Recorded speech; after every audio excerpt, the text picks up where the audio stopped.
This time on Roadkill, it's our 100th episode, and we build an 11-second dodge dart. Guaranteed. Yes, it's gonna happen. Can't lose. Yeah, maybe not this one.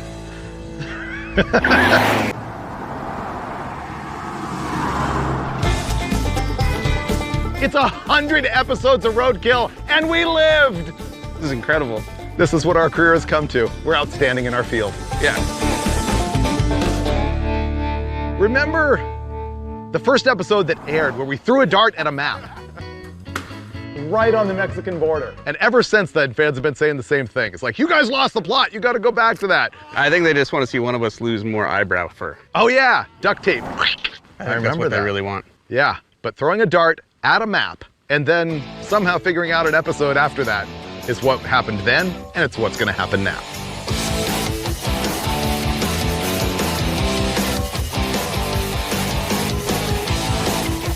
So season 8, we've stepped up our game a little bit, and this is the dart that we will be throwing at a map. Yes, it is a 2013 Dodge Dart that is going to go up in that 1963 very Roadkill Sikorsky chopper, and we're going to throw this thing at a map the size of half of a football field.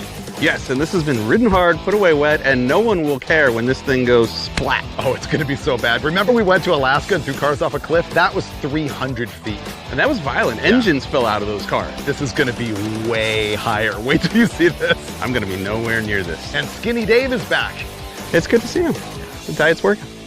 So yeah, we are dropping a Dodge Dart out of the sky, and it's gonna be incredible. But key to this, obviously, is that I didn't want to ruin a perfectly good Dodge Dart. So instead, we've got this one. This is a 2013 model, and we bought the thing off of Craigslist, and it had been stolen. It never ran, and glass is all out of it. And for the sake of like environmental concerns, we got all the fluids drained out of it and everything. We are here at Harper Dry Lake, which is an amazing place. They actually raced here in the 40s, so we actually had to get military permission to do this. But they heard what we're doing, they're like, yes, Roadkill, 100 episodes, you're in. You ready for this? Yes. Let's get a safe distance away. Yes. Where's it gonna land? I don't know, but I'm gonna be standing way over there. Ready? I'm following you, sir.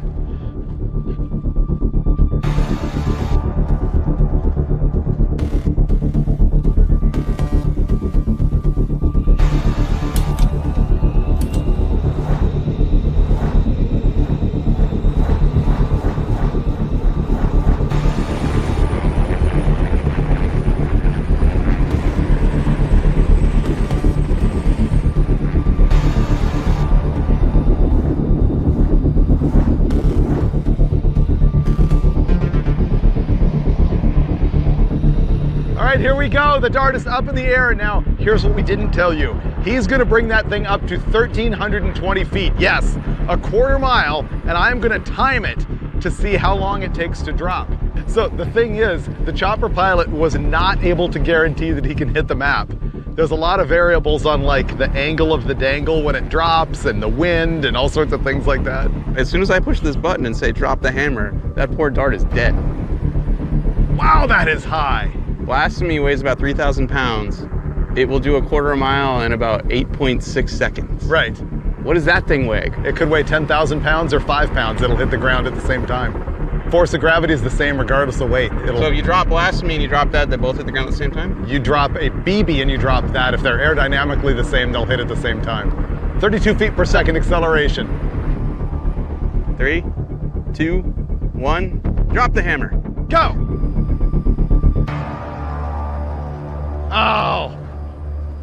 We're getting word off camera that he tried to release it and it didn't release. It got roadkilled. Roadkill. He's gonna have to land it and go check it and do it again. Oh, there we go. Oh, this guy's a professional. Wow, that was craft. So he's landed now so we can check the decoupling mechanism and fix it. The dart didn't want to die yet.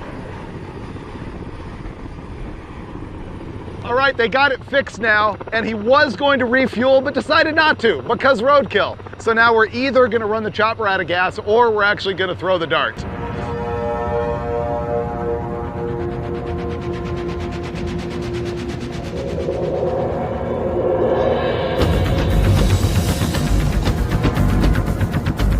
Man, that's up there. Dude. He's coming in. This is crazy. All right, homie. I want you to throw the dart in 3, 2, 1, go! Here it goes! Here it goes! It's coming! It's coming! Oh, Whoa! That is nowhere near the map! Dude! Oh, dude! Oh! Oh! Oh my God!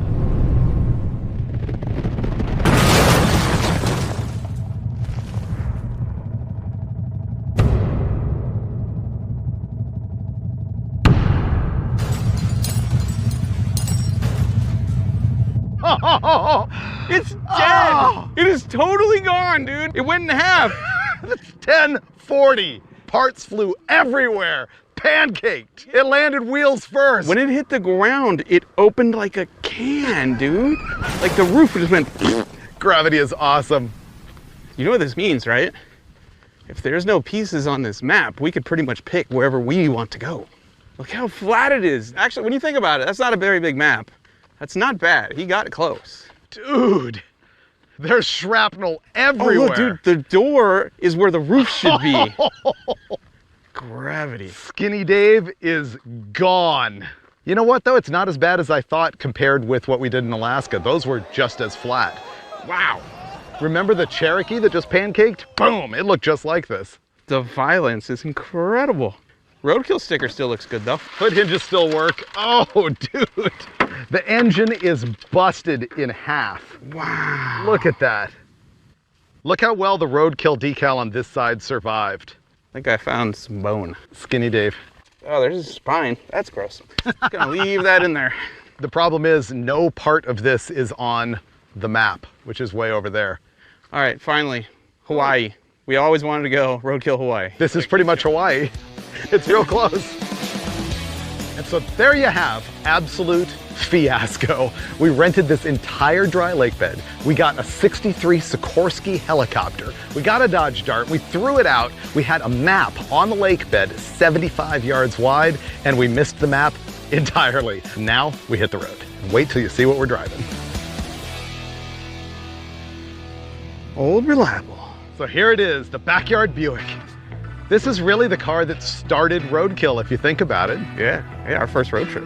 We went to Rick Payway's backyard. His mom had bought this thing when it was like 2 or 3 years old and then abandoned it in 1978. And I think it was 2011 when you hired Clint Stringfellow, who you knew from a past life, and he shot the thing and we picked it up, dug it out of the backyard and road tripped it home. Yeah, we fixed the floor with street signs. Famously. Yep. When's the last time you drove it? Like 6 years. Oh, perfect. Yeah, it overheated on the way here this morning. Oh, all right. Fires right up. Woohoo!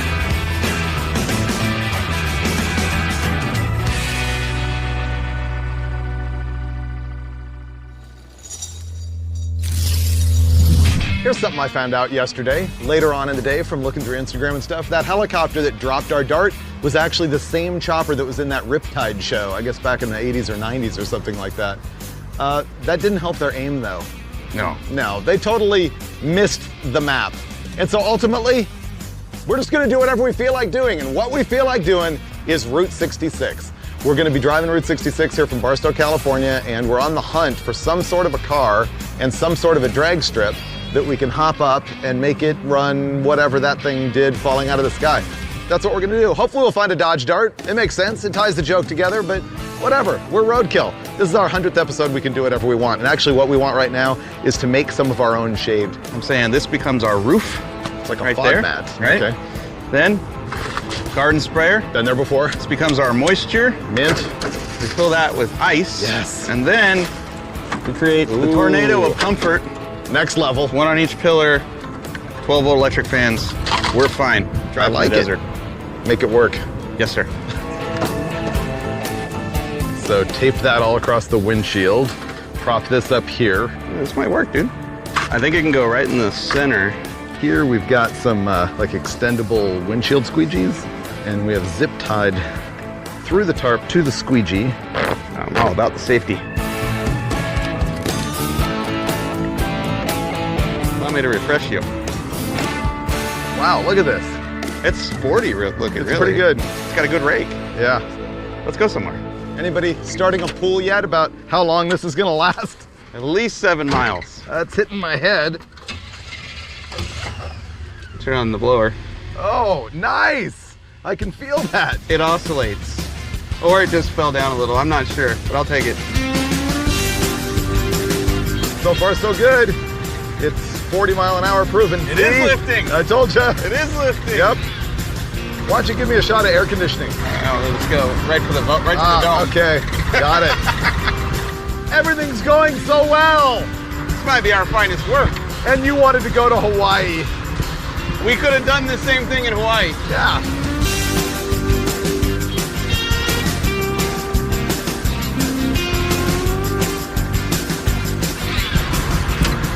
Uh-oh. What was that? Oh no. You had a failure. Oh no. Oh no. Don't give up. Don't give up. So I have to exit, don't I? Oh, Restore 366, next right. Perfect.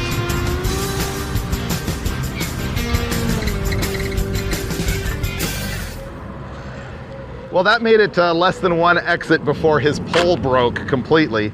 So he's gonna tape that one together. I'm going preventative maintenance on my side. But we did turn off on historic Route 66 for the first time. It's right there.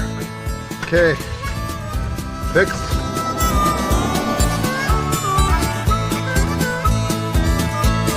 Hey, Route 66. So this would go all the way from the ocean to what, Illinois? I think it ends in Chicago somewhere. And then they built I-40 and that was the end of this. Yep. I wonder how many other people are out today in a 66 Buick Special convertible with a homemade roof. 0. Setting records.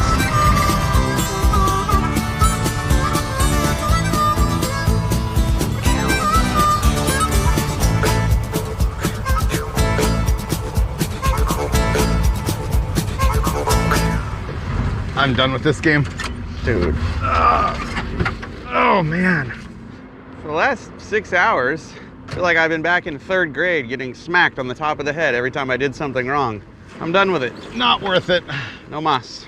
I'd rather have the sunburn. Yeah, me too. 40 miles to Lake Havasu. We'll stay the night there and see what kind of trouble we can cause tomorrow. I mean, this car would be fine in Hawaii, where the Dart landed. Just saying. This car rules. Let's go. Except we're in shade now. What? We're headed out to the sun. All right, to Havasu. I feel like I can breathe now. Actually, the breeze feels kind of nice. Yeah. 40 miles to Havasu. Oh, thank you. Thank you. Right in my ear. Oh, it feels great. There's cars in Havasu. There's at least one Dart. And if we don't limit ourselves to that, there's all kinds of cars in Havasu. I have to agree. I've gotten the Buick out of my system. We can pick up something else now.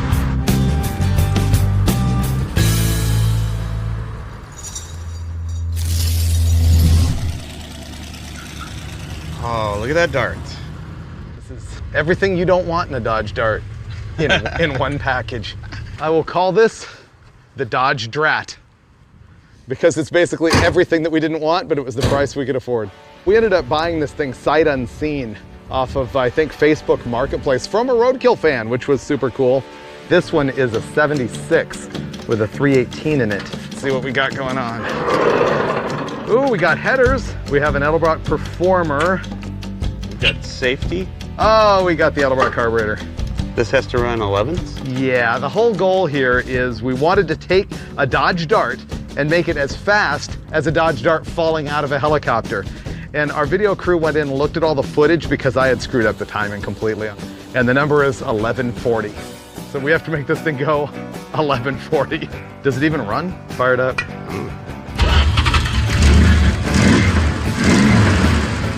That's good. This might do a burnout. Let's check all the fluids and stuff before we throw a rod out of it.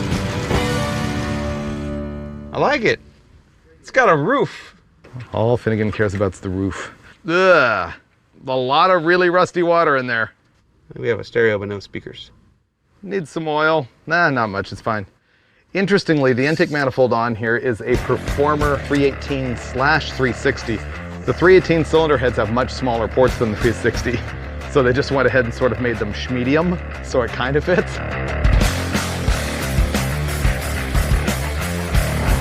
Here's the worst part of this car.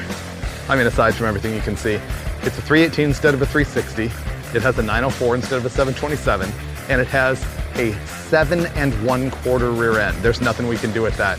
One of my keys to making these fast was hopefully getting one with an 8 3/4 rear end so that we could get a center section with like 410 gears. It probably has 323s in it. So I'm thinking nitrous is the answer. Rochambeau for who does the first burnout. Okay. Yeah. Ready? Yeah. Yep.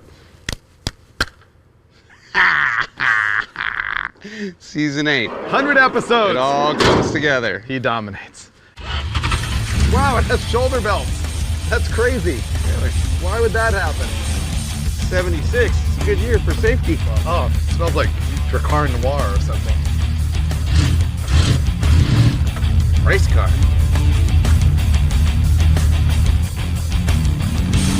Hey, it's gonna do it.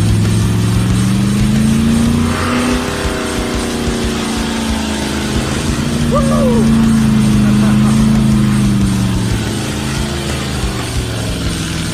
All right, it's already better than the Buick. It has a roof and one tire that spins. Perfect. I like my Buick. Oh, the Buick's great as long as you don't mind skin cancer. As long as you don't have to drive it. I didn't look to see if it has kickdown linkage. If it doesn't have it, we'll blow up the transmission pretty soon.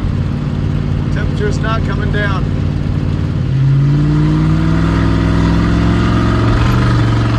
This feels like 1140s. Sure. For being complete trash, the drat is not bad so far. Don't jinx it.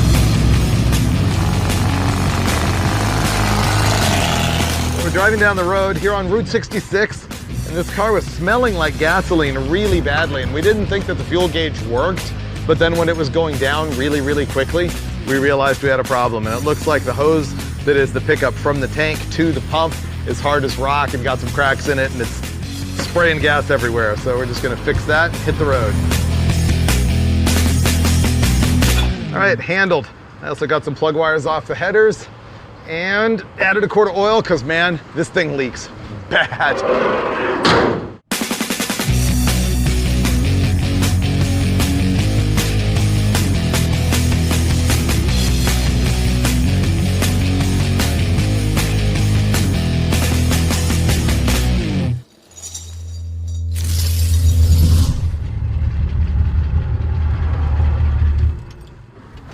This is it. It's hard to believe we were here 70 episodes ago. It was episode 30 with Blasphemy. Yeah, we road tripped it cross country and we inadvertently stopped at like 5 different locations where they filmed 2-lane blacktop, and this is one of them. That's right, Mary's Cafe in Flagstaff, by the way. So destination today is gonna be Albuquerque. It's only 320 miles.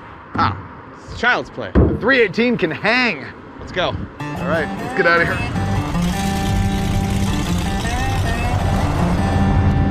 I like Flagstaff. What do you want to do this thing? I mean, I figure obviously it needs a carburetor, it needs nitrous.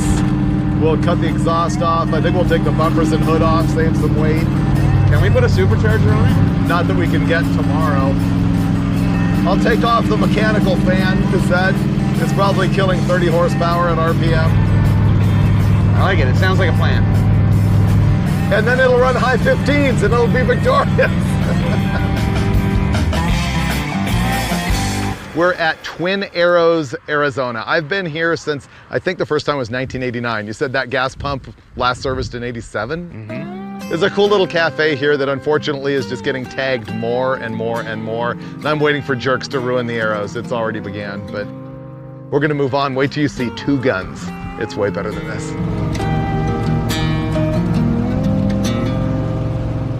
This is a really cool area, Two Guns. There's a lot of relics around here, from the mountain lion caves off in the distance to the Native American death cave, which is a really gruesome story about how like dozens of people got into a big fight inside the cave.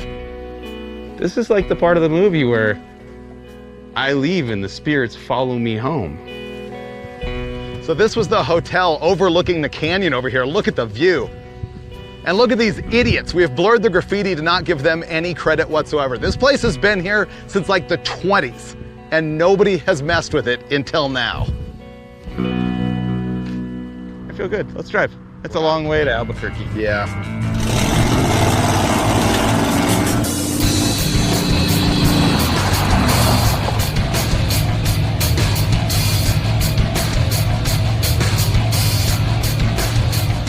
Right now we're in Gallup, New Mexico, and everything was going great. Drat's humming right along the freeway at about 2,800 RPM, getting decent fuel economy, rolling here to the gas station. I don't know how many gallons we put into it, but as soon as we did, fuel eruption all over the ground at the gas station. So we pushed the car over here, and Freiburger is right here in his wheelhouse, which is the part of the show where he gets gas in his armpit, and I sit up here and be super judgy. It's just a vent hose that was disconnected when we got the car, and I think all I have to do is plug it with a bolt and we'll be okay.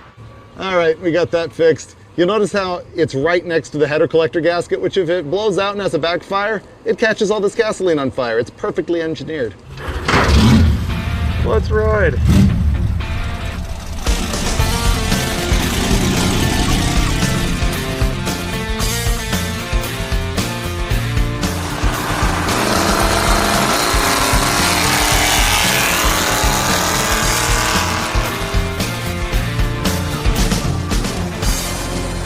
Albuquerque, we made it. So we're cruising central in Albuquerque. There's supposed to be some really cool like old signage and stuff here left over from Route 66 days. There's the Elevado. That's a major landmark here. It was gonna get torn out, but somebody restored it, and that's cool. We ordered a bunch of speed parts into town, and after we cruise Route 66 here a little bit, I think we're gonna start hopping this thing up, or at least prepping for drag strip tomorrow, assuming we actually make it to Amarillo where we rented a track. Oh, we'll make it. This thing won't die.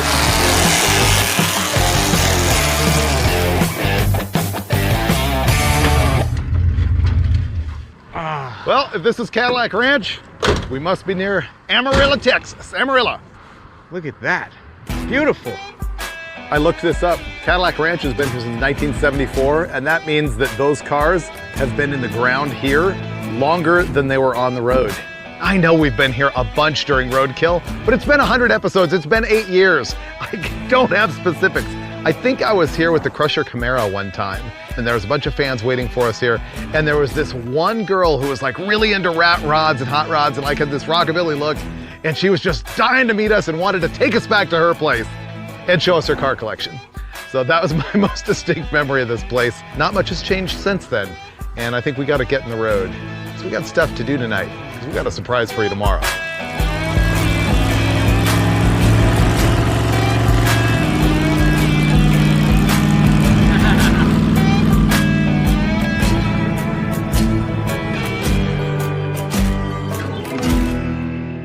Well, at the start of the show, we threw a dart at a map, and then we threw the map at this dart, cruising Route 66 pretty much as far as we could in the time allotted, till finally we end up here in Amarillo, Texas. And tomorrow, we'll be at Amarillo Dragway, where we're gonna try and make this car as fast as the dart falling a quarter mile out of the sky. That means 11.40 seconds, which means a lot of nitrous oxide. So we're gonna jam tonight and throw a bunch of stuff on the car that's not gonna affect its performance, because I wanna baseline it as is and then find out how quick we can make it.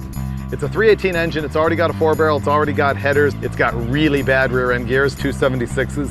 So we're gonna throw a lot of spray at it, which means we're also gonna make our own fuel system as a standalone to supplement the nitrous system so that we can run race gas on that side.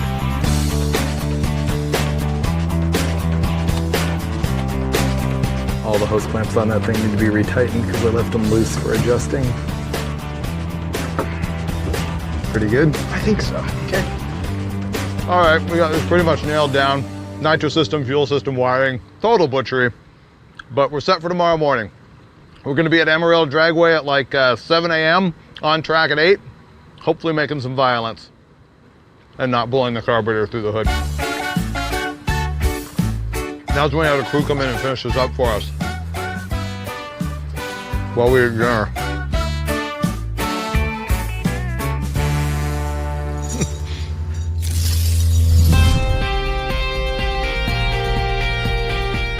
Bam! Happy morning, Amarillo Dragway. Oh, dude, you're gonna run good here. Feel the air? So I think we're just gonna baseline this thing straight off the street, find out where we're at, and then start ruining it from there. So I wanna know how she runs as we came in. I can handle that. All right. Ready? Go.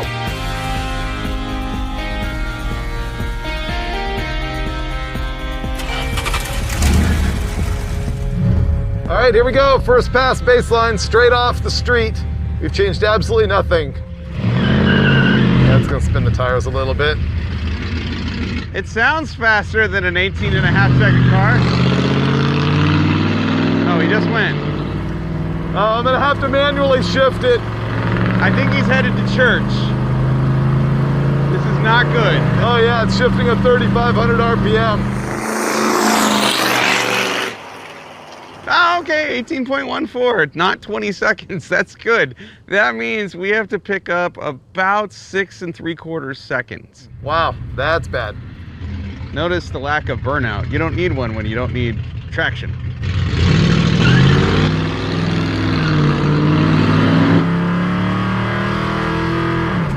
But he is shifting himself now. There we go, come on. Woohoo! Dude, you just picked up over a second. 16.851 at 84 miles an hour. You gained 6 miles an hour and a full second. When we put this thing on social media, we heard from the guy who owned this before the guy who we bought it from, and he ran 1720s at zip tie drags with it. I just went 1685, and I'm staging right now, and I'm gonna shift higher, and I'm not gonna give it as much RPM. Here we go. There we go. Oh, that's a better start.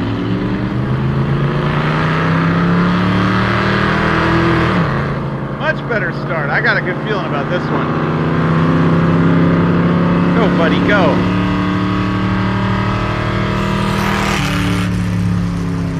There we go, 1643 at 84 miles an hour. You just picked up another 0.4 of a second. You didn't spin the tires at all. It was perfect. Oh, that was a gazelle-like launch. I say, let's go right to putting the slicks on, because that'll help your gear ratio. Copy you. He agreed. Sweet. This car does have a built-in anti-theft device. You have to raise the car up and lower the axle to actually get the wheels out because they tuck up inside the fenders like a lowrider. There we go. Then it's self-removing. Now we've got these little tiny Mickey Thompson 24.5-inch tall by 8-inch wide slicks on this thing. So I should be able to leave it more RPM, and it should give me more effective gear ratio in order to accelerate more quickly. All right, we just put slicks on the car. We'll see if that improves.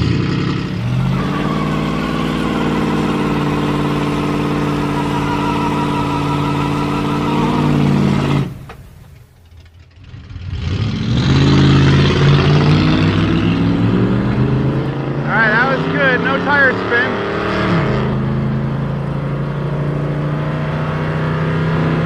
Will you have to shift before the finish line?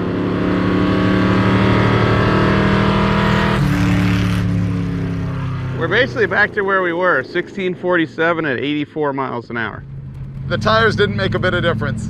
What we're gonna do now is start tuning the engine. We're gonna look at the timing. We have no idea where the timing is on this thing. Hopefully it's way out of whack and we can bump some timing into it and make a little bit more power and make it go faster for free. Please fire.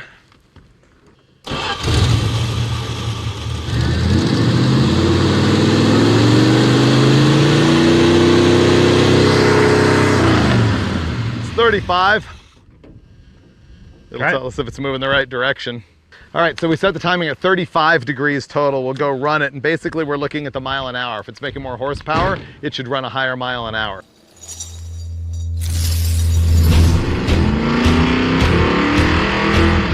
It was going down track with 40 degrees of ignition advance. We just backed it off to 35 and, well, Jesus, it sounds a lot better. Ha, we might go faster.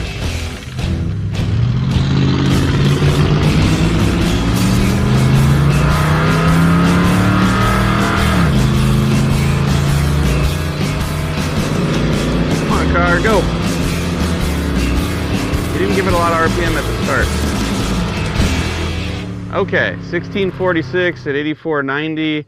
It picked up a little bit of speed, not much. So taking the ignition timing away didn't hurt it at all. It might have helped it a little bit. The more mile an hour says that it actually prefers the timing there. I think it liked the timing change, and you could probably give it a little more RPM at the hit and go again. Copy. All right, more RPM.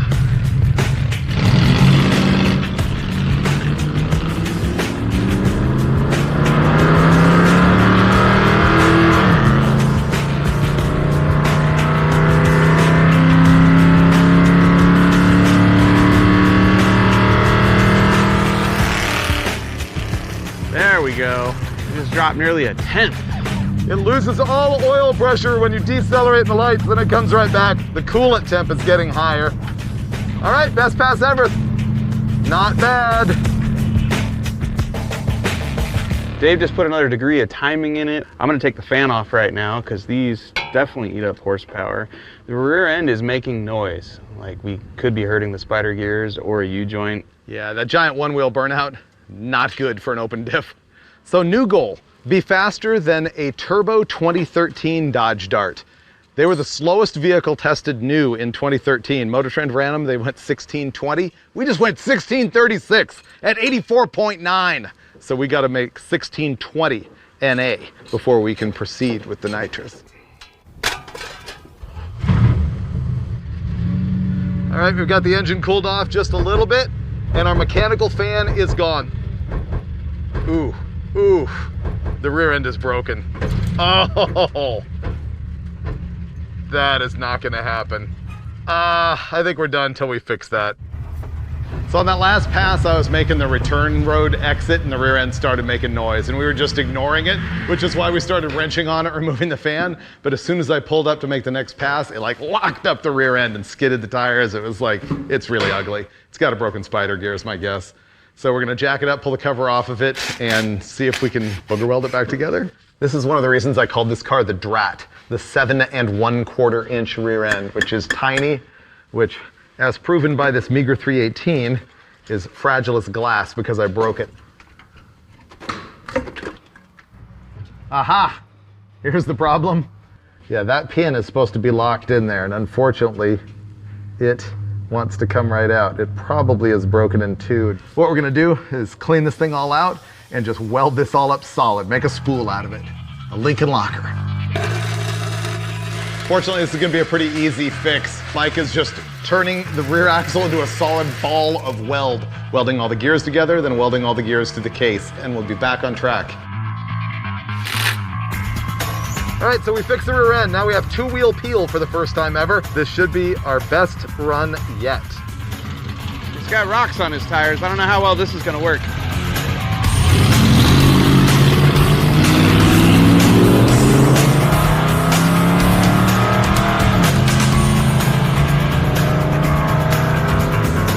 Car, go.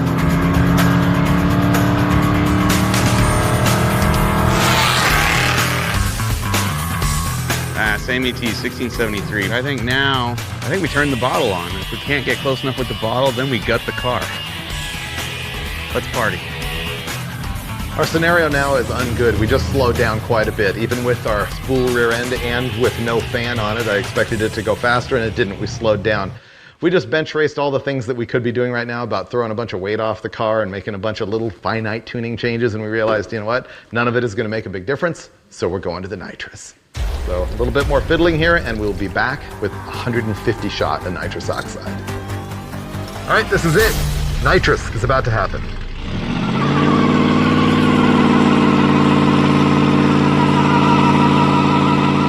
Theoretically, we just added 150 horsepower to this thing. And it's either gonna go really well or really not well. All right, we have fuel pressure. Ready to purge it through the motor? Go ahead. Rev it up when you do it. Okay. Okay, we just purged the nitro system through the engine, so we should be all good.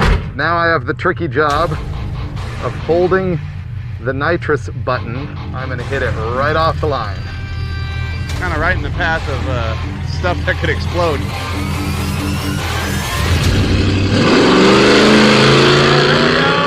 There we go. It's fat. It's definitely fat. I can see black smoke, but it is faster. Oh, something broke. We picked up a little over 2 seconds. And he either lifted or it expired right at the end. It went 1429 at only 77 miles an hour.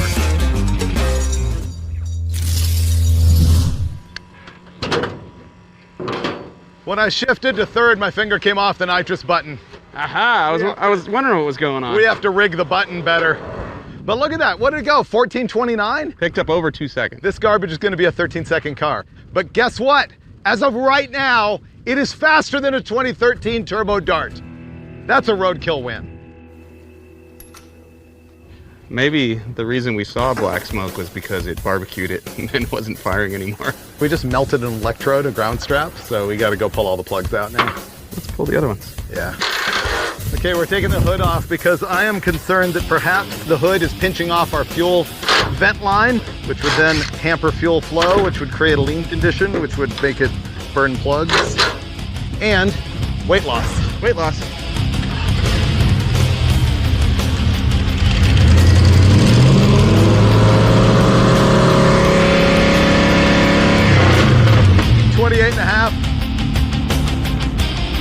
Okay, here we go. We've got the nitrous tuned up again. We got new plugs in it. We looked at the fuel pressure. We retarded the timing more. And we're hoping that it gets all the way down the track. There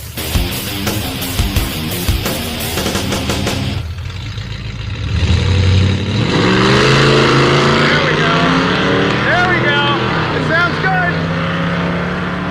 A little bit of black smoke, but it sounds good.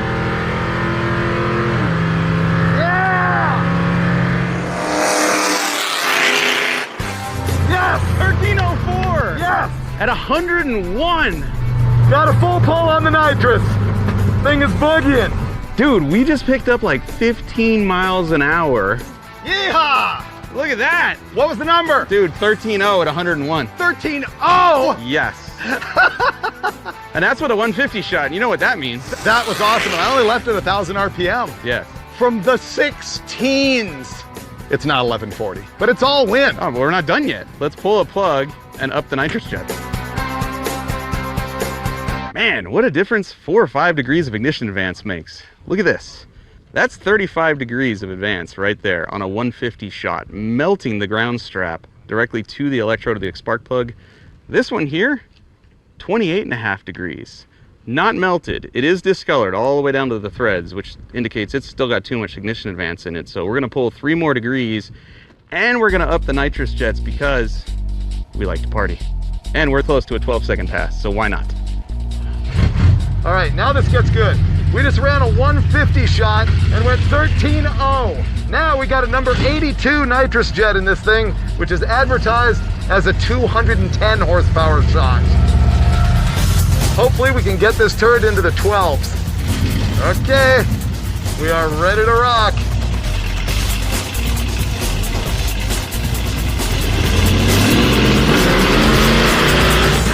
Oh no! That's not good. Okay, I saw a bunch of stuff flying out of it, so I wanted to stop and see what's going on. Tons and tons of smoke. I don't know if it was nitrous or blow-by or what. It probably can't handle it at 1,000 RPM. Maybe I need to hit it a little bit out of the hole. Yeah, I'm gonna purge the bottle real quick. Yeah, I can hear him bleeding some nitrous pressure off. All right, well, I don't want him to overheat, so 1150 it is.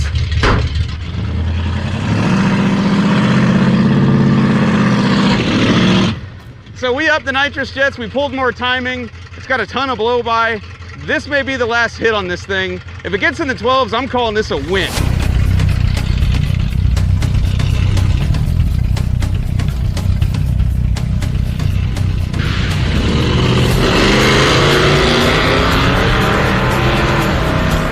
That is all the blow-by.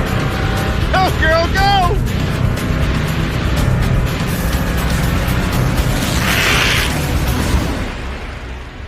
Oh, no. We picked up mile an hour. Woo. We just went 103, but we slowed down ET. That was a 1320. Stuff broke. There's so much blow-by. All of the smoke is on the outside of the engine. That should all be inside the engine. It's got a weird noise underneath. Blowing water absolutely everywhere. Oh, the rear end's broke. Okay. That was Maserati levels of blow-by, and I give you all of the credit in the world for not lifting, because it just looked like a choo-choo across the windshield. Yep. I got nothing for that. Yep, rear end's broken. I think a head gasket's gone. Just trying to make this positive. Next time on Roadkill. And so the 100th episode of Roadkill ends the same way that the very first episode did 8 long years ago, which is to say, with abject failure. Man, we could not even hit a map with a dart dropped out of a helicopter, and in the end, we could not make our 76 dart run as fast as the car that we had dropped out of the chopper. But you know what? It was a huge win anyway. I mean, we sprayed this thing with nitrous and knocked it from high 16s to a 13-0. Now, to wrap up this 100th episode, I gotta bring up something very important to me, which is to thank the massive family of crew that has worked behind the scenes on Roadkill for 8 long years. There are so many guys and gals that suffered alongside me and Finnegan. As a matter of fact, it was probably worse for them than it was for us, and we owe them a huge debt of gratitude. And the same is true for you, the Roadkill fans that have been here for us for 100 episodes. With every win, every fail, through thick and thin, man, we have got you to thank, and we will continue to deliver as we'll see you next time on Roadkill. Pinata style. You gotta spin around 3 times and then chuck it. Come on, don't roll. Oh, wait. What is that? Oh no. Dude, this is misery. Is this misery? This is misery. Tornadoes? You have any idea how humid it's gonna be? Maybe you should chuck it again. Okay. This time on Roadkill, we're bringing back the Jaguar with more power! Yeah! Woohoo!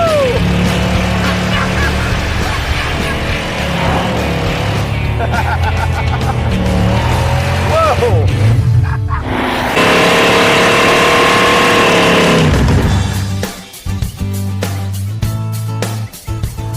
Deja vu all over again here at Summit.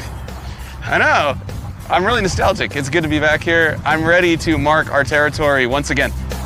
This time we are back in Sparks, Nevada to hopefully accomplish 2 big goals. First, we're fixing the Jaguar, our 1974 Jag XJ12 that is stuffed with a 3D3 small block Chevy that unfortunately has been destroyed by neglect and abuse. We're gonna give it a new heart and of course keep that big supercharger up top. And second, we hope to hit the road and follow up a lead that could fill a big hole in our hearts. The hole left behind by our stolen Maserati pickup truck. This episode's gonna have all kinds of Roadkill nostalgia because just think of the history of the Jaguar. This thing dates way back to the very first season of the show when we bought the car that already had a small block Chevy in it. We flew into San Francisco and in a parking lot of a Gatelli's Speed Shop, which is now out of business, we installed this Wyand 671 supercharger and hit the road, and it was one of our first most epic adventures as we tried to hit the drag strip and failed badly. Most recently, just a year ago, we went from our Roadkill Nights event in Pontiac, Michigan and drove the thing to the NHRA event in Brainerd, Minnesota to have a shootout against Matt Hagan and Leah Pritchett. Unfortunately, in that episode, we discovered that the 383 engine that we had put in this thing had been destroyed by neglect. We'd left the Jaguar outside, cylinder walls rusted, and it was fouling plugs like every 50 miles. It was smoking like you can't believe. And then on the drag strip, we broke the snout off the front of the crankshaft. And so that was sort of the end of the most recent chapter of the Jaguar story. But then we're back here for more Roadkill nostalgia. This is the same place where we took Mike's wife's El Camino when it smoked actually worse than this thing and drove it all the way up here from LA and engine swapped it right over there in the parking lot and left a mark that is now gone, which is why we're here to replace it. Yes, you used to be able to see our oil spill from space and you can't anymore, so we needed to come back here and right that wrong. Yeah, unfortunately this thing is trashed. Oh, I don't know, there's still a supercharger on it. I know, that makes it good. That's what we're gonna keep. Everything else goes away. Let's shove it over there and remove it. You steer, I'll push. It's straight enough. Man, Summit hooked us up with luxury accommodations this time. Well, I don't think we get to stand under that. I think that's for the video crew. Oh. Yeah. I'm gonna say that we'll get the motor out tonight, get lazy, go have dinner and a beer, and then we will be done and running tomorrow night. Step one, I think, lift the whole blower off. I like that. We leaving the trans in the car? Yep. Okay, everything's off this side. I should make these lighter. You see, we're getting smarter. disassemble everything before draining fluids, and then drain the fluids away from where we will be lying on our back removing the engine. It's time to mark our territory. That is clean. There wasn't even rust in that. Now, look at how much care just leaked out of that car. That was like new.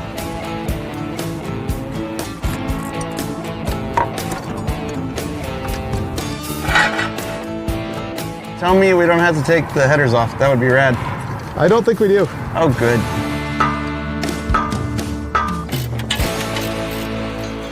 Converter bolts are out. That actually wasn't that bad. We're so good at taking stuff apart. It goes fast. The engine's just about to come out. We're down to nothing but motor mounts, one bell housing bolt, and getting the power steering pump off. That's it. Okay, trans is supported.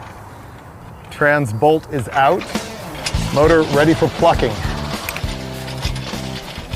Lift. Okay, it should start to come off the trans. Whoosh. Adios, dead 383.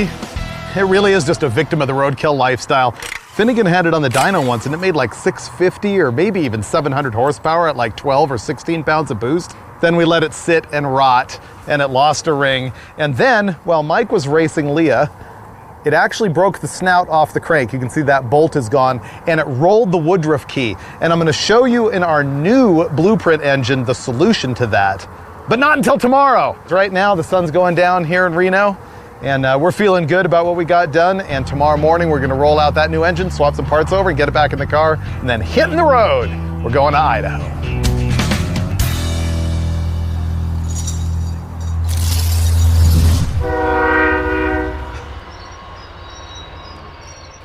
Well, it's day 2 here at Summit Racing, and we have moved the party from the parking lot inside the showroom because they stole our engine last night, and we still need parts off of it.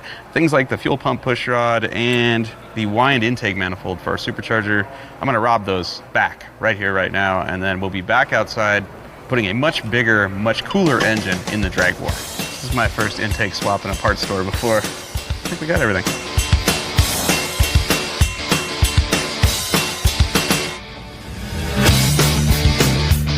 I have freed the intake manifold. All right. From the clutches of the store.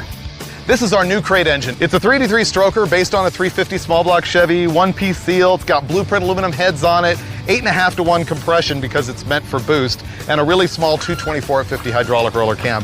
They actually sent it with a dyno sheet and say that it makes 450 horsepower, which is really surprising at 8.5 to 1, but it's gonna probably make 550-ish by the time we get our blower on the thing. Now, the other big thing that is different about this one than our old engine is, remember how we broke the snout on the crankshaft? That's because it only had one Woodruff key. And the strain of driving the supercharger, which can take like 50 to 100 horsepower, is that it will break that Woodruff key. This one has 2 keys. It's got the factory 3/16 on one side and an additional 1/4-inch key 180 degrees out from that. So it should be stout and shouldn't let that happen.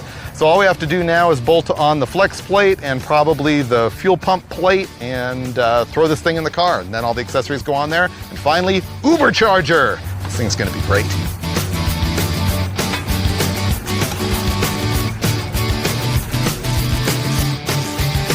So here's a weirdness. The bell housing bolts and the motor mount bolt holes on this thing are tapped for metric hardware. This is probably the 10,000th small block Chevy that I've fiddled with in my life. I've never seen metric hardware on them, even on the latest model engines. Well, this is it. We're gonna drop that motor in.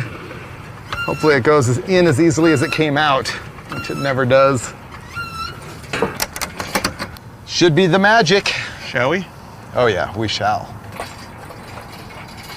It's working. Gravity. Okay, our tilt situation is lousy. I was wondering about that. So see if you can let it down and I'll move the chain. And stop. That is in. That means this is gone. Yay! Yay! Practically done.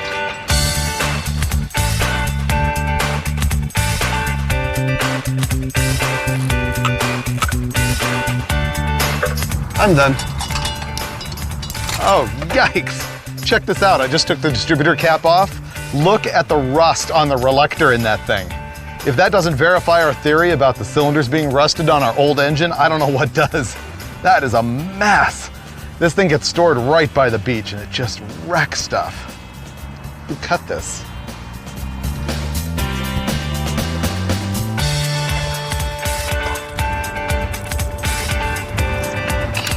Stick this in here. Stuff flying everywhere. It's starting to get windy. I think the rain's coming in. That's gonna make this interesting. Last time it was snow. This time it's gonna be wet. Want me to rotate the engine? Yeah. There you go. Is it all the way in? Yep. This becomes number 1. And we line that right on the magnet. Lock her down.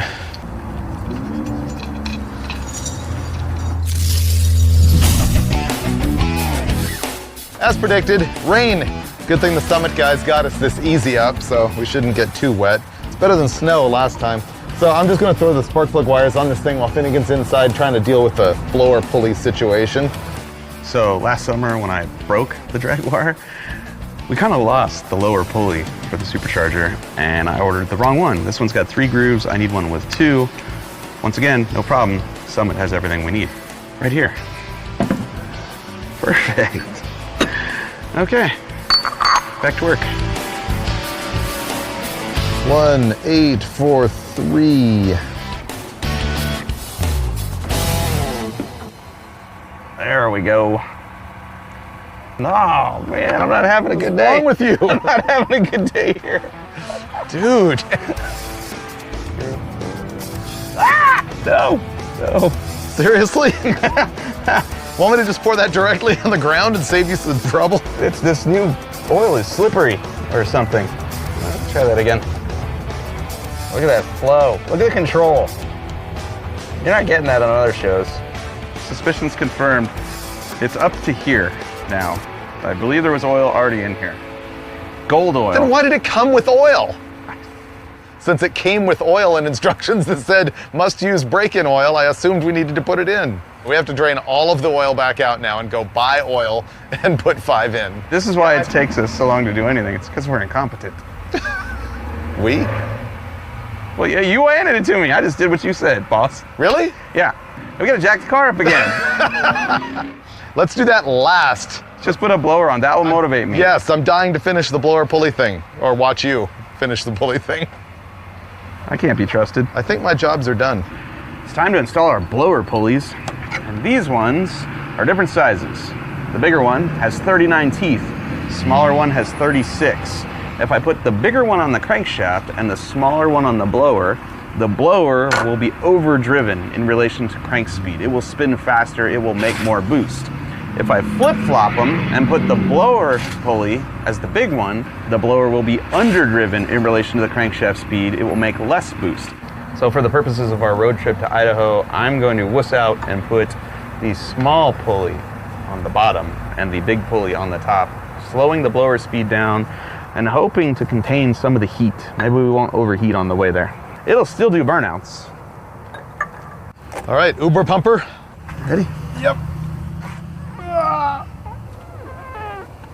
All right, what we have here is a Wyand 671 supercharger, a pair of Holley supercharger carburetors, 750 double pumpers. And I think we're running the thing 7% underdriven right now. Oh, no, we're not. You put the big pulley on the bottom. Did I? Oh, I didn't mean for that to happen. So it's 8% over. Think about how much faster we're gonna get there.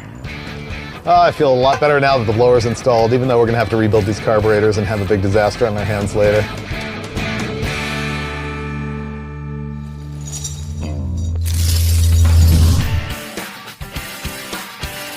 Okay, this one's on me. The water pump is leaking really badly and I have to pull all of this apart and fix that because we got a big water leak.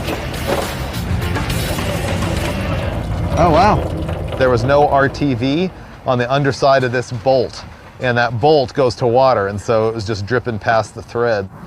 Okay, now it will go back on. Okay, so while that RTV is setting up, I'm gonna drain out the 10 quarts of oil that are in the engine right now. Whoa, so apparently the blue oil is gonna come out first, even though it went in last. Okay, Let's put oil in again for the last time. 2 quarts this time, and we'll check the dipstick. We're good. Time to start this car. Let's make some noise. Water pump fixed, oil fixed, ready to start it. I got to pour in the 1 pint of antifreeze that didn't hit the ground. Okay, I hope water's not falling out again. How would we know? The entire ground is rainbow color. We've fully succeeded in marking our territory once again. Let's gas it. Okay. Put that in so we can backfire the carburetors again. Fuel. Yeah, let's do that. We're gonna have to crank this thing a whole bunch just to get some fuel up to the carburetors and to get some oil pressure, so you're cranking it without ignition, right? Yeah. Go for it. That's cranking slow. All right, we got fuel. Did you have oil pressure? Not yet. I feel like we'll get it. I know there's oil in there. Yeah. There we go. We got oil pressure. Sweet. It's alive. It's alive.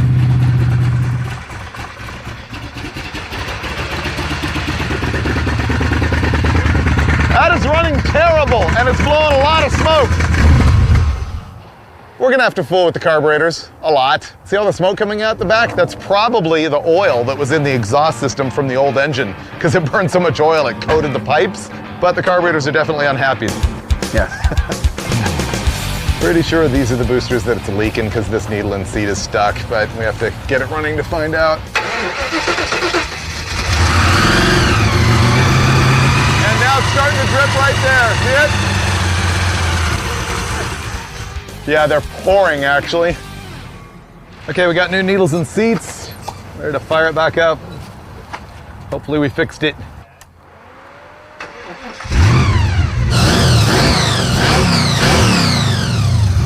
Yeah, just fiddling with it. Looks like it's gonna be pretty good. Putting the scoop on for the first time, for the last time, for the 3rd time today. Watch this. The pins actually work now. See? We've practically restored this car. Let it experience its new life in a way to which it is accustomed. I'm ready to make the donuts. Yeah. Bringing it back.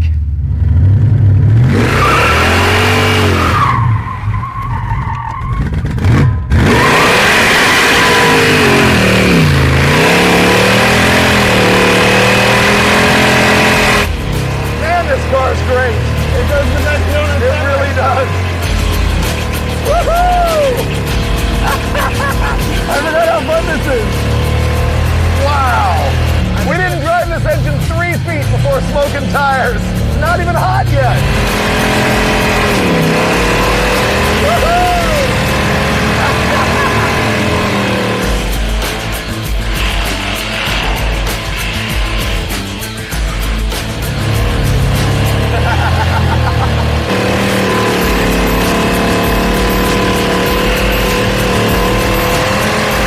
Look at the marks this does, dude. Wow. Oh, this is the best day at work ever. Woo! Yeah! This is the greatest car ever. You wanted to leave your mark on Summit Racing? I think you accomplished that goal, because it is puking trans fluid everywhere. This is probably my finest work. Here's some more news. Huh. We're not leaving until we put new tires on the back now because they're gone. To the cords. I think we're gonna be here again tomorrow. This is ridiculous. Okay, so let's review. My personal victory from today is that the hood finally fits again. Check out the Jaguar. For years, the hood is not shut all the way, and now the adjustment's right. It's on the pins, looks great. And it does amazing burnouts. You know what the key to that is? It's the blown torque and horsepower. It's the turbo 350, but big time, it is the highway rear end gears. It's got like a 294 in it, so it has a ton of wheel speed, makes a ton of smoke. But here's what makes us idiots. Or maybe I shouldn't say us, but the person driving during those donuts that saw 260 degrees of temperature, and the transmission is now puking all over the ground, and our brand new tires are now completely bald all the way down to the cords. Yeah, same old story. Epic burnouts, a bald set of back tires, and a giant puddle of something leaking out from under the bottom of this car. that I am not gonna fix tonight because I'm celebrating.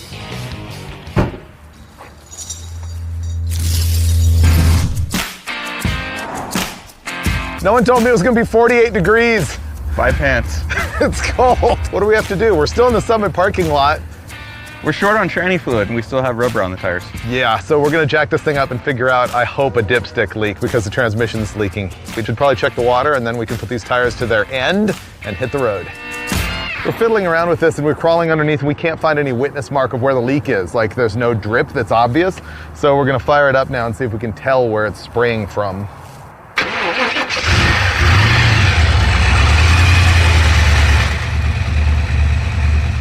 Aha, found it. What is it? Turbo 350 has a kickdown cable and you don't really need it. It's not like a throttle valve cable on a like 700 R4 or something like that, but there is a hole with a little hook on the side of the transmission and a bolt that holds it in. We got nothing in there, so it's all just dumping right out of that. So that is our dilemma. We can fix that. It's the little things in life that'll get you. Freiburger found this little billet piece that will bolt in there and it has an O-ring and that should stop all our problems. I can't actually see it. It's right there, right where your index finger is. Go deeper there. Your middle finger is on the bolt. Oh, so there's a bolt in there? There is a bolt in there, but the hole is open. Can you get the bolt out from up there with a long extension and a wobbly? Let me look. Swivel? This would have been so easy while the engine was out. Can you steer it on? I don't know. There you go. Okay. Keep going. That's got to be out. Yeah. I've got it. All right, you gonna stick that thing in there? Oh no. I can't get my hands up there and I dropped it on top of the transmission. Perfect. Oh, I see it. There it is. Probably be easier to buy a cable and stick it down in there and just use it as a plug. Round two. I have an entirely different part to plug that hole. The other end of what would connect to the kickdown cable is still in the transmission and sticking up, so that nifty solid billet thing won't go in there. This thing has a hole in it. Cool. All right, coming down.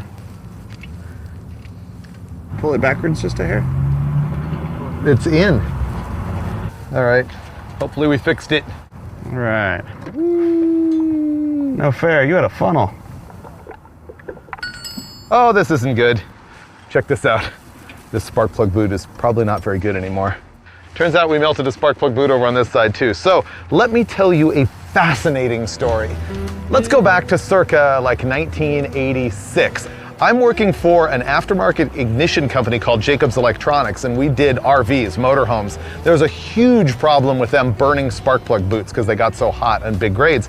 So we're sitting around a meeting one day going, man, how can we stop spark plug boot burning? And I go, I know. You know what doesn't burn? Spark plugs. So why don't we make boots out of the same porcelain that spark plugs are made from? And long story short, they still make porcelain or ceramic spark plug boots.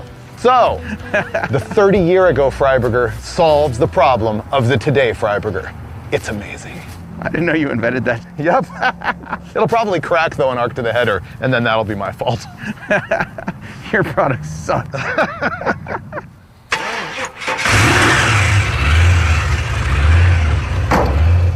Well, we have to find out if it leaks, right? Yeah. Action, action.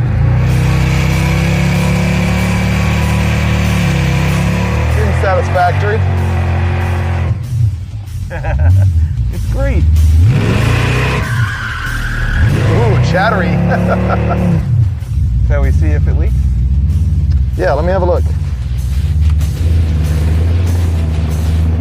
Not that bad, but it's leaking. Oh man. Pouring? Yeah. I noticed that it didn't fit tight in there. It's that corner, so it's got to be that thing. Here's our problem, still leaking because we failed to put in the grommet. Finn, help me get this thing back apart so I can shove the grommet in. Got you, fam. Okay.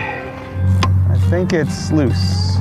Yeah, it's now pouring all down my arm. Oh no. All right. Hopefully we fixed it. Now we got new tires. Drop this thing down, and I think we're on the road. Clear? Yeah. I think it's still leaking, but it's snowing, and I just want to not be in this parking lot anymore, so let's go.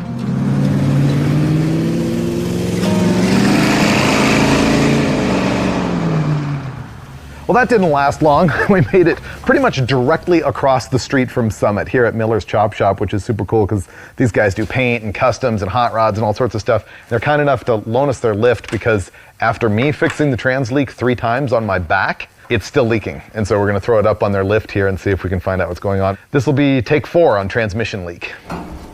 Up here on the Happy lift, we can see that we're still dealing with the exact same problem I dealt with a couple times over there in the Summit lot. I think the problem is that the little hook that you have to attach the kickdown cable to is hanging outside the grommet and fouling it up.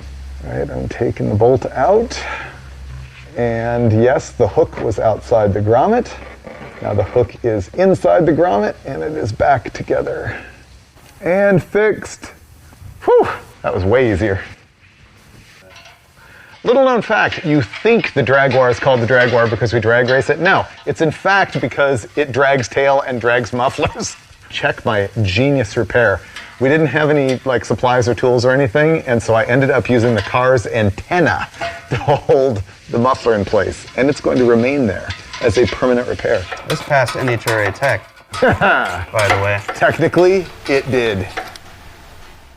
Out of here.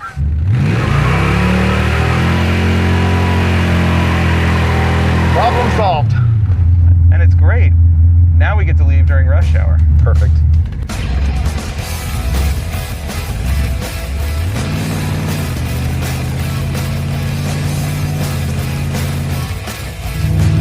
There must have been a plug in that detent cable hole that fell out. There's no way that we made it this far with this thing without that plugged in somehow. Or while this thing was sitting around, somebody borrowed the detent cable out of it. Yeah. Hot Rod Garage, can we blame them? Yeah, they're not here. Right.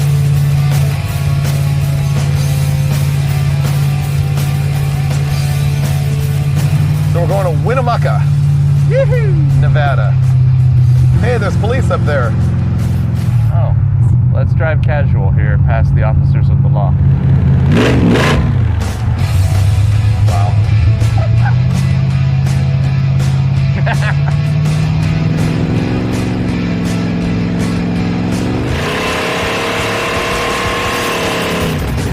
Runs good. Wow, dude, it's a beaut. It's those ceramic plug boots. Yeah. After the 4 days that we've had, I'm ready for Winnemucca. Winnemucca, baby. Winnemucca. We can't be stopped now.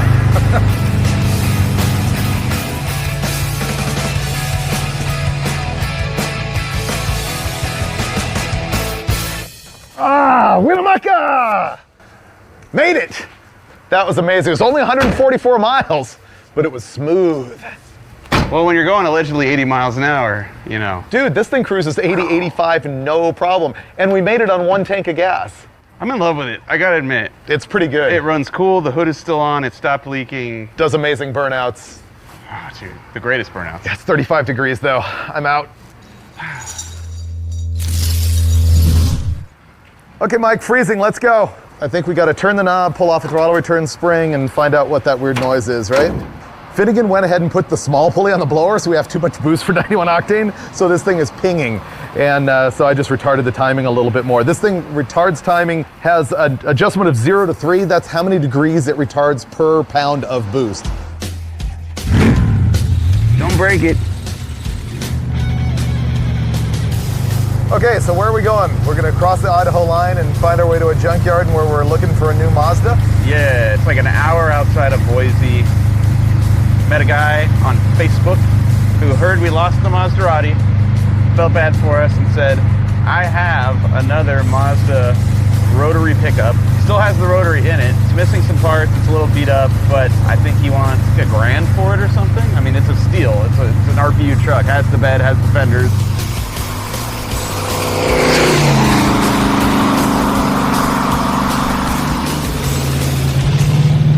Oregon.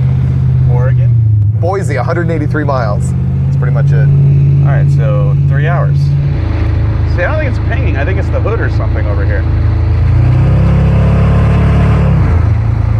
That didn't ping. I think we're good. We're good.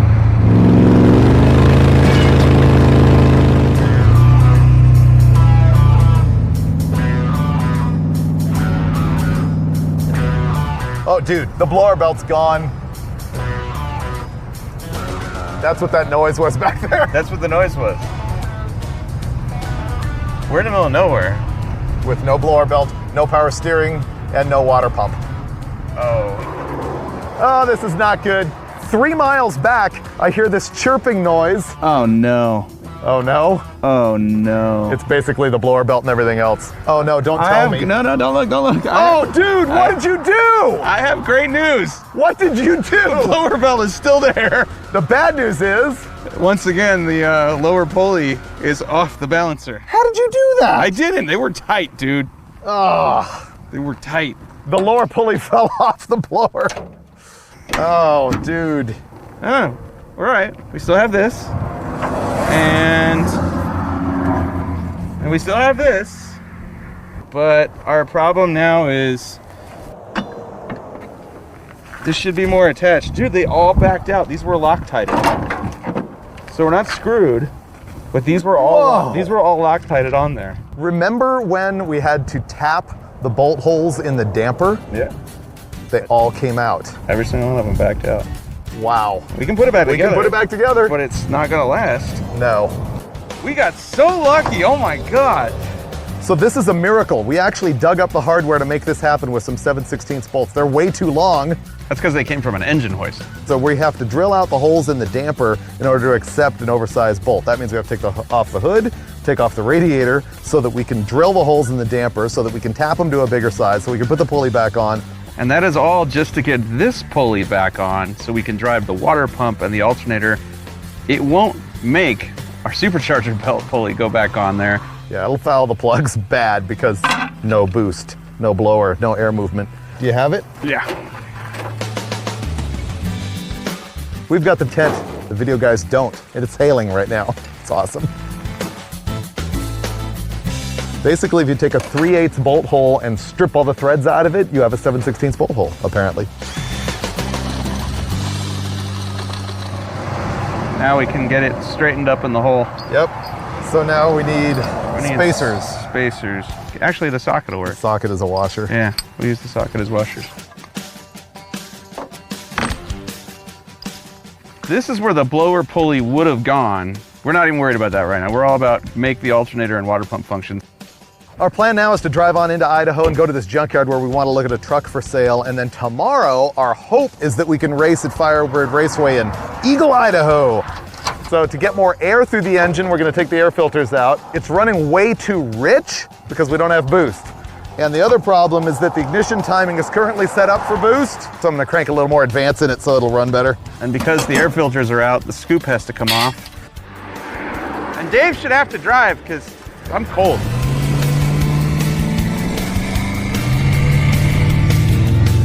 Looks kind of cool with just carburetors. That's not bad. Yeah, the plugs are already gone, but hopefully this helps.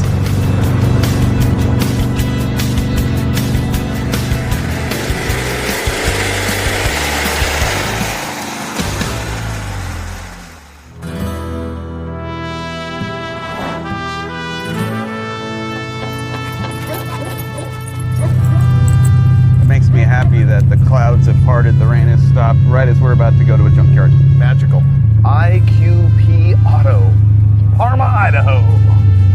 Yeah, that seems like a good place. I got a good feeling about this. I see Pinto, that's always a good start. Oh, look at this, dude. 60 Chevy Edsel wagon. Dude, that's even a 58, that's the Goodyear. Yeah. I guess we have to go look at the Mazda, but I want everything but the Mazda now. We don't have to, we get to. What are you talking about? We can get everything. We came all the way here. Oh. Ooh, the rest of it not so much. That side, not Got clean. a dent right in the good fender flare. Oh, there's not a rotary in it though. It's a regular. Oh, that's weird. Yeah, the hood is hammered. We'd have to become bodymen. Oh, this is not as great as I had hoped. That's the reason the first one got stolen. It was too nice. Too good. No one would steal this. No. The whole quest for this episode was all about building the Jaguar to drive to Idaho to find this truck, a replacement for the Maserati. And we had seen it on Facebook, we'd seen pictures, we were super excited about it because the rotary pickups with the factory fender flares are actually pretty rare. But we got here and looked at this one and unfortunately it's just not quite what I was hoping that it would be. We're gonna go ahead and pass on this truck. I guess that Mazda turned out to be kind of a disappointment, but this yard is actually like one of the greatest ones I've ever been to. But we don't have time because we got to fix the drag wire. So what I'm going to do is ask Steve Mignante to come here so that we can give you an episode of Roadkill's Junkyard Gold showing you all of this amazing stuff.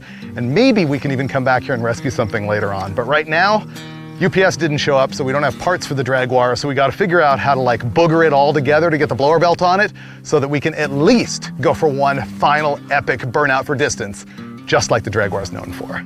So new plan, you're saying don't fix it here. Go to the drag strip and fix it and try and run. Yeah, our fix here is quite temporary. Might as well be temporary at a drag strip.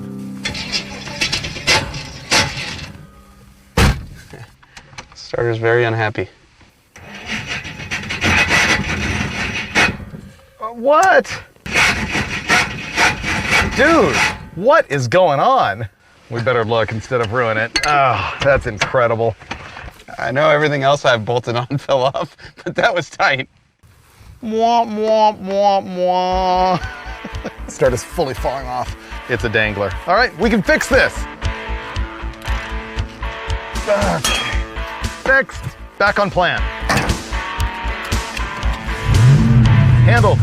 I'm surprised how good this thing runs with no blower belt. I wonder if it'll do a burnout on dirt. That worked. Goodbye, fantastic Idaho plate. So we're just doing a little bit of a mop-up here, and we'll be getting back to racing. Made it!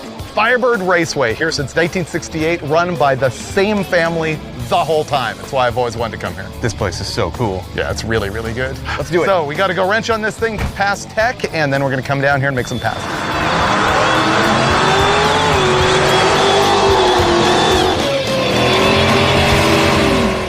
So what's going on here is that we had to tap that damper to 7/16 bolts. We're going to use those 3 7/16 bolts to hold the blower pulley on too. This is the pattern that's on the damper, and we're just going to drill right through it to make new holes in the blower pulley. Time to reinstall our blower pulley. We're about to have boost again. Baba Boost is back.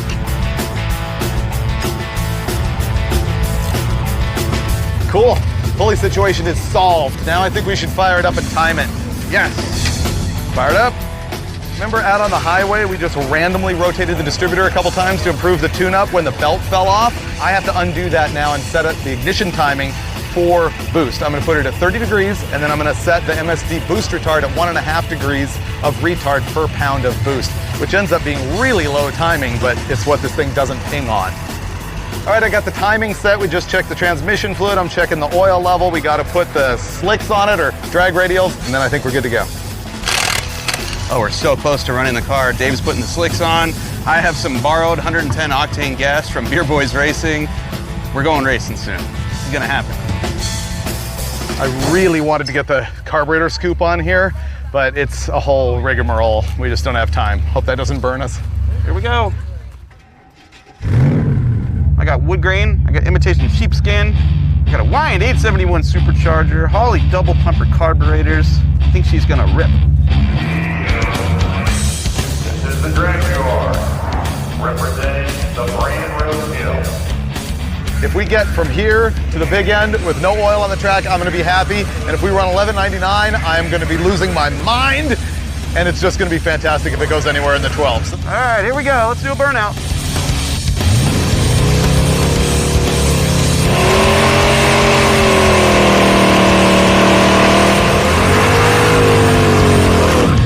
So far, so good.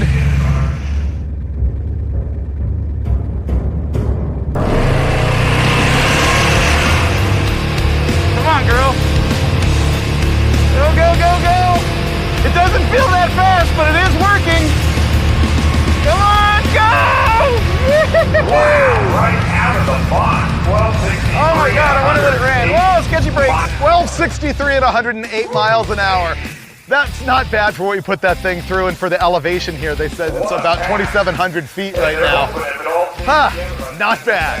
Oh, that was fun. I don't see smoke. The car's still in one piece. Woo! Blower belt is still on.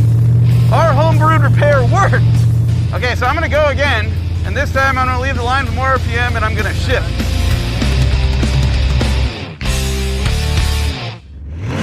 All right, Finnegan's back for his second pass.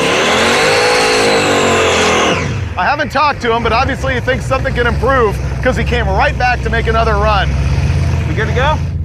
All right, let's try this again. I really wish we had that carb scoop. Provide a little ram air, keep the air from disturbing the flow across the top of the carburetor. Running them open like that is not good.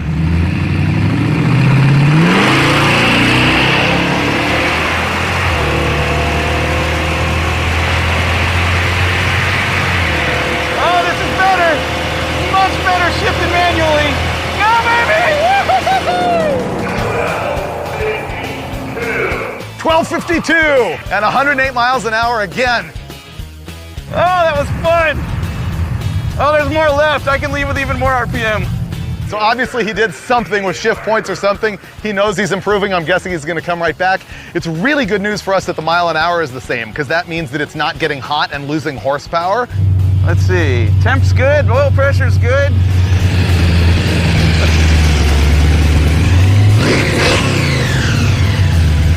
That is pretty much exactly what it ran in Brainerd. Hey, it didn't break though. It didn't break, it didn't oil. We did it. It ran 1252 at almost 3,000 feet of elevation. And I think it'd go quicker if we put more timing in it, but they already shut the track down. I love this car. I can't believe it even went that quick after lug nuts holding this thing together. I know. Like, well, and fouled plugs, no carb scoop is lousy. I mean, we can run through the list of excuses. We can make this quicker. But I think the big thing is the Jaguar is back. That was awesome. So pack it up.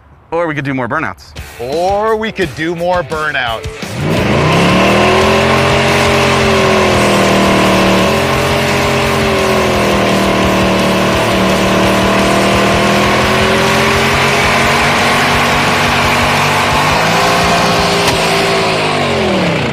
That was loud.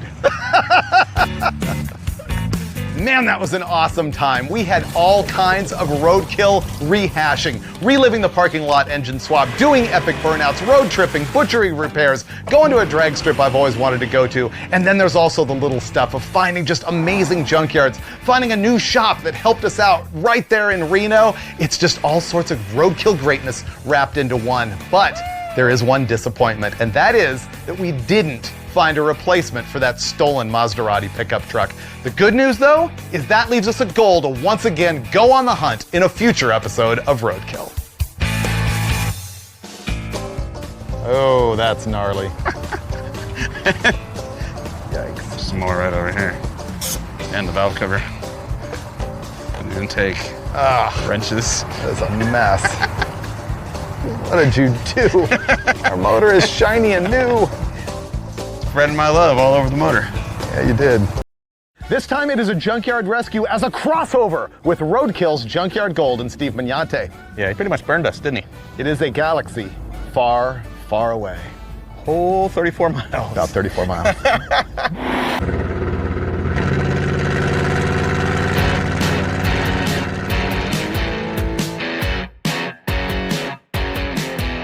It's Phoenix, Arizona. Nice and balmy today at Desert Valley Auto Parts because Junkyard Gold. You ever watch that show? All the time, especially when I want to get smarter about cars. Yeah, me too. When I am in a great old car junkyard, I am in my happy place. It is just like one of the greatest things on earth to me, which is why I love this Motor Trend show called Junkyard Gold. And there was a first season of it. It's a show with Steve Mignante walking around and basically looking at old cars and giving you factoids about them that you never knew before. And so we're bringing it back. It's going to be Roadkill's Junkyard Gold. I'm using him as my eyes and ears to find the greatest cars in America in junkyards that Finnegan and I can then go nab and make run and drive. All of our greatest work happens in junkyards. And it's about to. So we're going to go see what Steve's got for us. I've seen it. I think you have. But... My memory sucks. I haven't seen anything. Okay. You're going to like it. All right. I promise. Magneto. Hey guys, Yo. you saw the pictures. You want to see the car? Yeah. All right, follow me. It's this way. It's red. It's a big block. It's a 4-speed. 4-speed sells it. Yeah, you know, I'm with you. You know, the automatics can be so problematic and freeze up and all that kind of stuff. And here it is. Oh. If this car was like a 6-cylinder, a small block, no way. I'm with you. Yeah, but the 390 and the stick, 100%. Does it look about the same as it did in the pictures? Oh, it's a lovely shade of neglect. I love it. This is great. You know, photos add 100 points of goodness. It's not that good. Well, look inside. The money on this thing to me is right inside, the 4 on the floor. Okay, this is sweet. Yeah, back in 1964, somebody brought this car home and showed his buddies the 4 on the floor in his new big block Ford Galaxy. Yeah. That was a big deal when this car was new. Look at that console. Yeah, it's cool. It's cool. You guys will make it. You guys will hit the road in this thing. Does it have power steering and stuff? Take a peek. There's no air conditioning, no problem. Simplicity, I'm going to guess, is the... It was a big attraction. The fewer accessories, the easier the junkyard rescue. Oh, it's got the single pot master cylinder with a booster. Yeah. Okay, explain to such ignoramuses as myself, Mike, and the audience why it says Thunderbird on the valve covers. Well, Ford, the Thunderbird from 55 on up was Ford's halo car, and they often referred to their larger engines as the Thunderbird V8, even though it wasn't in a Thunderbird car.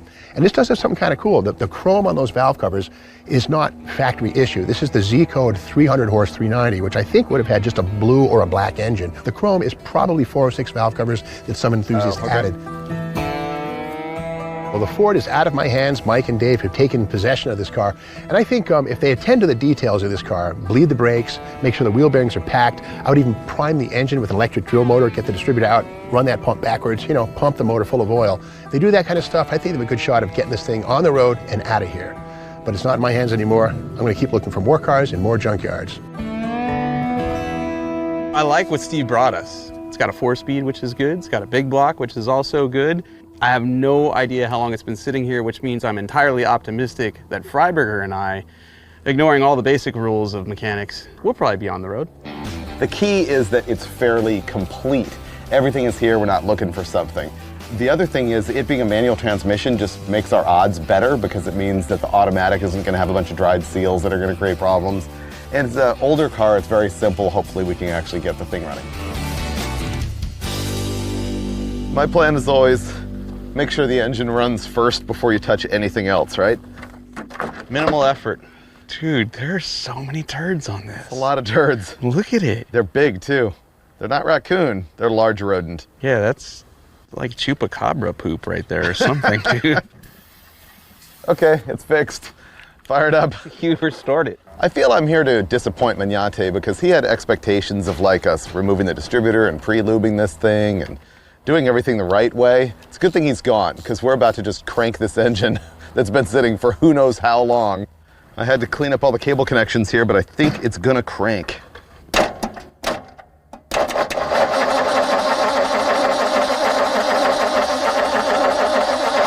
That's promising. Wow. No clunking. Okay, so you wanna try key? Yeah. Try it. Maybe the ignition works. There we go. No way.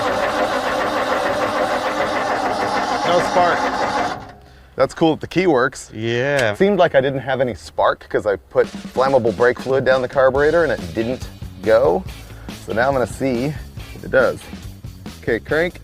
Okay. Ah! Yes, it has spark. We have spark. Probably just cold. Woo! So it's got something. Maybe it's not quality spark. It is not quality spark. It's not a nice big orange spark. It's a little tiny orange spark. So by hot wiring it, we're gonna attempt to make that a little bit better. And the other thing we have not looked at all is if it's getting any airflow through the carburetor. I mean, who knows? There could be turds, dead rat.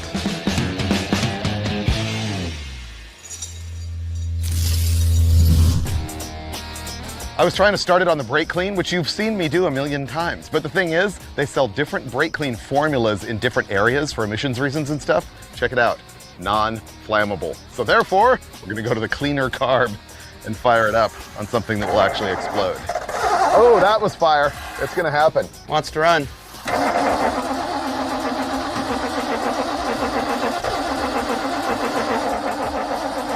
Ah, it really wanted to. If we have a gas can and We some need fuel line. Actual gas, it's gonna work. Okay, that should be a good fire. It wanted to. There we go. Go, go, go. Dude, it wants to idle too. It does. No way.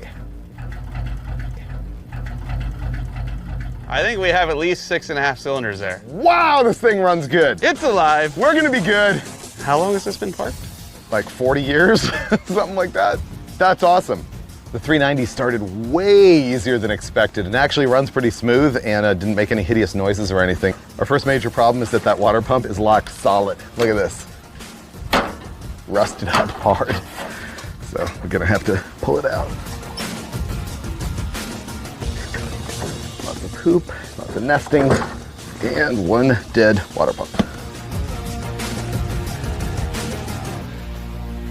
This is likely going to be the donor vehicle for everything we need. It's another Ford Galaxie 500. It has the right engine with a water pump. It has door strikers because we're missing those. We'd like our doors to stay shut. This is the benefit of coming to a scrapyard when you're trying to rescue a hot rod.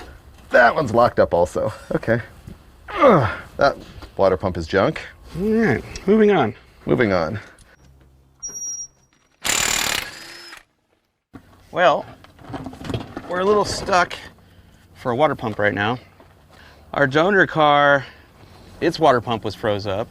One of the guys in the yard brought us this one, which is not froze up, which is awesome, but it is different than this. And so, because of this little protrusion, that's not gonna work, but he's bringing one right now. Come here. Check it out. Desert Valley Auto Parts had a brand new one rebuilt in stock. Man, this is a damn good day.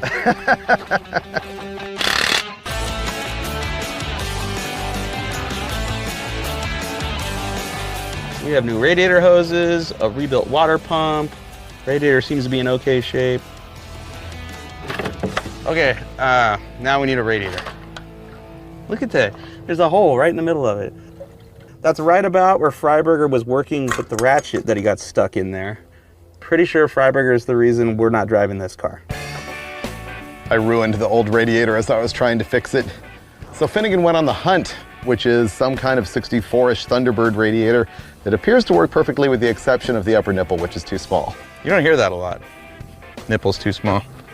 Well, because it works so well on the He Hate Me Econoline, we are once again sleeving a radiator outlet that is way too small for a hose that is just the right size. And this time, duct tape.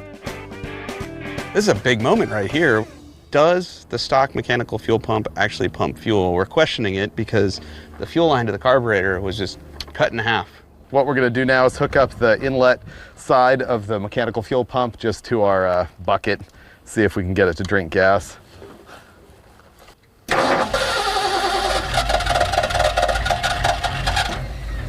Yeah, we got fuel. That works.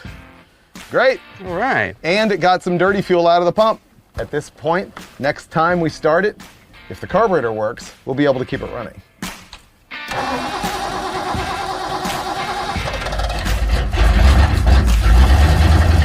Wow. It's alive. Oh, turd dust everywhere. That's incredible.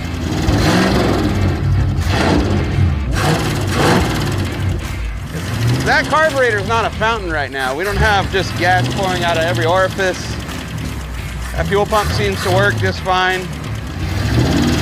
I say we check the brakes, check the gears, hit the road. Let me put the gas can in the... Yeah. It's like it was built for it. For sure. This is definitely safe. This is going directly next to the voltage regulator for the ignition. This is gonna be the moment. We're gonna fire it up and see if it'll go in gear, if the clutch works. Putting it in gear. Up, clutch won't disconnect. We're screwed. We need a clutch? Maybe it's just the linkage. No, because it goes in gear if it's off. See? Not when it's running. Okay, now it might move. Hold on. Yeah, clutch doesn't disconnect. Guys at Desert Valley Auto Parts have like a shade over there and a concrete pad, so they're gonna let us use it to jack the car up and put it on stands, figure out what's going on. More bad news. We have to push it over there. Ready? Mm-hmm. Fortunately, it rolls Tire in the tires. fairly good.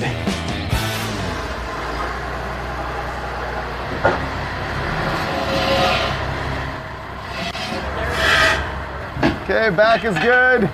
Thank you. Okay, clutch in. The clutch has like 2 inches of free play. It's starting to move. I think the thing is just stuck together. Mike called underneath and looked at the clutch while I stepped on it a bunch of times. It looks like it might be separating. So right now we're gonna test it by firing it up and trying again to get it in gear while the engine is running. It's moving now, isn't it? Yeah. The brakes must be stuck. So we're gonna try to use rust penetrant on the clutch and hope that it recovers. Holding, not doing anything? Wow, it's like the desert's coming out of this clutch right now. Well, maybe that's it. Maybe it just needs a hose up in there. Go ahead again. Now the clutch is returning. Yeah, I think it just needs to be flushed. It's moving pretty well now. Yeah, and the pedal's coming up every time. I'm gonna see if that helped anything. Ooh, it goes into gear now. Easy. Hey. Yeah, I think the brakes are just holding it. Man, this thing runs good. Listen to that. It's like a speedboat. Blub, blub, blub, blub, blub, blub, blub, blub, blub.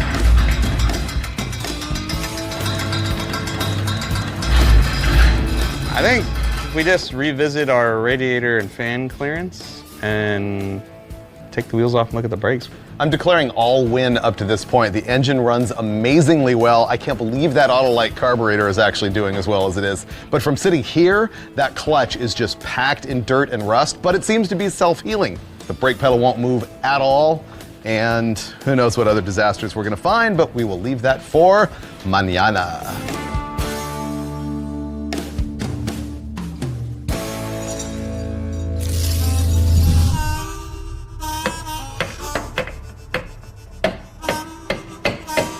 Oh, dude, you fixed it.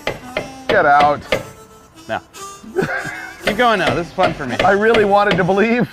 Man, we are so close and yet so far. And the far is that master cylinder right there. When these things sit forever, usually that little piston just sticks in the bore in there and the pedal won't move at all. So first thing I'm gonna do is remove that deal and bleed the brakes and get out of here. Yesterday when we were working out in the field, there was this old two-door Falcon wagon that was super cool, and it had this ancient, like burned out bumper sticker on the back that said, "The Stakeout." And it turns out it's like this cool old restaurant that's been there since 1951. So, we'll go there. Let's find out if we can even get this thing on the road though. He's gonna try the pedal now and see. Yep, that's fine.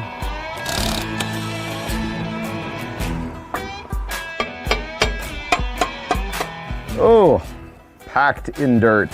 So our brakes don't look bad at all. In fact, I think we're just gonna clean things up and put new wheel bearings, which we'll pack now with fresh grease, put this all back together, throw it in the car, and then drive to stake. Uninterrupted. It's gonna be all smooth.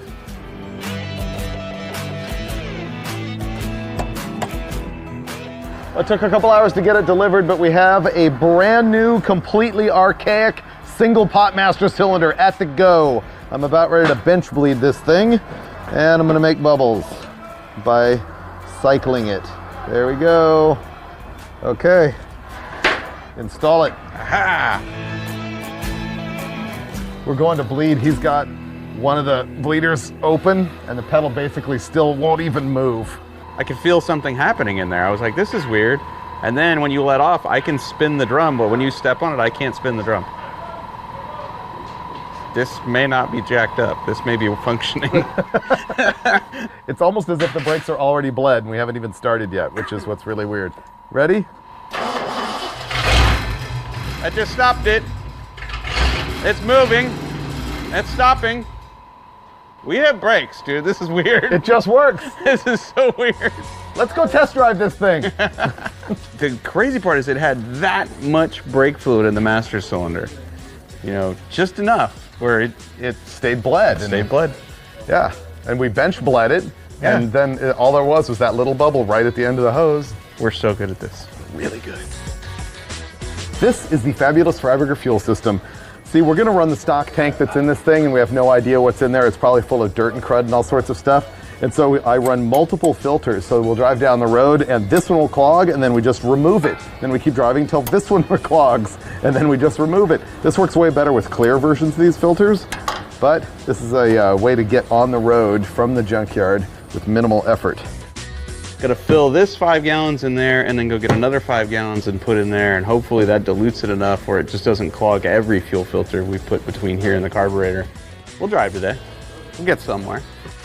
We're one step closer. I ransacked the junkyard and came up with whoosh. Do you call them dish mags or do you call them slot mags? Whatever you call them, they're retro cool. These are 14x7s. We got some 225 70 14s on these babies. And we're good to go. Ooh, this thing's gonna ride sweet. Come on, start. There we go. Yo, it's moving! Do the brakes work? Yes! There we go. There we go. We are driving. Look at us! This is totally official right now. Runs great. Well, here's the good news, the clutch doesn't slip. Yet. Ooh, the power steering works. We didn't even check the fluid, the power steering works. This car wants to leave here. Carburetor's warming up a little bit. I got clutch. There we go. Yeah. Little scratch. Little scratch. I am so happy the clutch broke loose. Now we can have bang shifting. But the brakes remain really bad, although if I step on them a few times, they're gonna get better. Are you ready for brakes? Sure. Here we go. Got no seatbelt? Oh, see, they improved. It stopped straight that time. It's like that Cadillac. The best part about this car is the gauges don't work, so we really will never know whether we should pull over. Gauges are the roadkill bearers of bad news. You cannot believe how great the steering is on this thing. It's got one finger power steering, perfect turn in, alignment is flawless. She's a gem. It is martini time. Let's go celebrate. Oh, yeah. This thing is healing. I'm telling you, every lap it heals.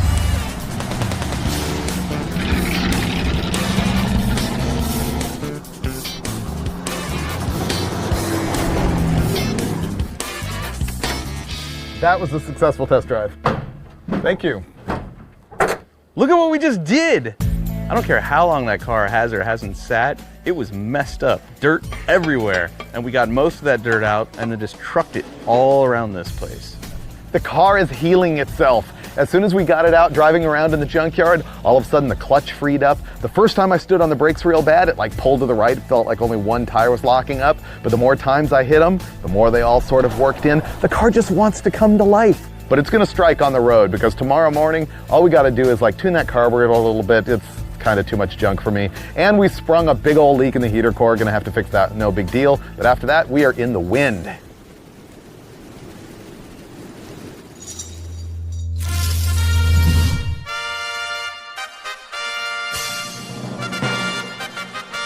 Morning! Today's the day. We will soon be in a galaxy far, far away. But first, there's some wrenching to do. Mike is working right now on getting the door jamb strikers, which we don't have for our Galaxy, and they're also fighting us trying to scavenge some from the junkyard. One down, one to go.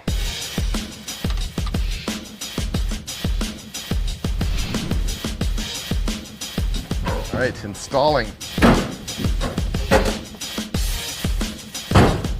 Ah! How is it? Oh, it's perfect, like top to bottom. Totally straight, trim lines up. Car's practically restored here. We're gonna make this thing run a little better. If you've got a flammable liquid, such as this CRC cleaner carb, you can spray this around the intake manifold, hoses and fittings, and if there's a vacuum leak anywhere, it'll suck this in and you'll hear the engine accelerate in RPM. If we don't find that, we get out our screwdriver, adjust the idle mixture screws, adjust the idle speed screw, get it at least to idle at a stoplight. From there, hit the road. Okay, try it again.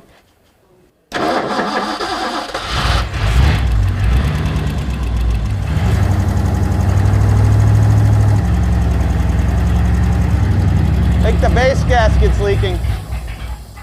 Tighten it up. Yeah. So the flammable liquid test totally works. Engine wouldn't idle. Every time I sprayed the back corner of the carburetor, it would stay running. And eventually we realized there was a vacuum hose connected to the intake manifold with a bolt in the end of it. So that was allowing air into the engine, which of course means we had too much air, not enough fuel, and it wouldn't idle. So this should run now. Go for it, Dave. Ah, yeah. Ta-da! And now we can tune, now that we don't have a vacuum leak.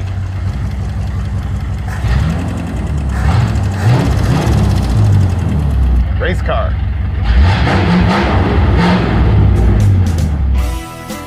Closing the hood for the last time, for the first time. We are ready. We can't be stopped. Let's go.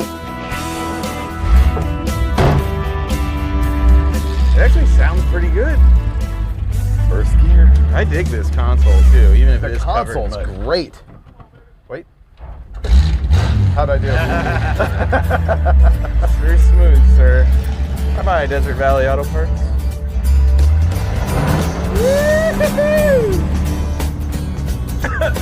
So first gear's been a thing so far. Shall we go for 2? Ready? Do it. Yeah. Can we get all the way to the stakeout without making the acronym fix or repair daily or found on road dead a thing? Found on Roadkill. I'm starting to hear a little lifter tick or something. When we first got it fired, it had it, but it went away. But yeah, now it's back. Oh, how's your carbon monoxide? It's something. Yeah. All right, brake check. Okay, a lot of effort, but Present. Not bad. Not bad. Okay, Oh boy, here we go. we're on a real road. 2. Oh, dude! Yes! Third! Sounds great. Smells horrible. Oh my god! Dude. I don't know what's worse, the exhaust or the poop dust. I'm thinking exhaust!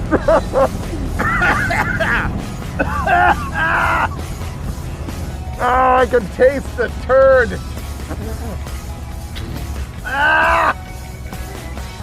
The initial test drive was a monumental success, if by success you mean inhaling poop, exhaust fumes, dust, and driving 3 blocks to a gas station. We've got a giant hole in our trunk floor right here, which I'm about to patch with the cardboard box we got from the parts store for a brake hose, and yes, once again, the pink duct tape.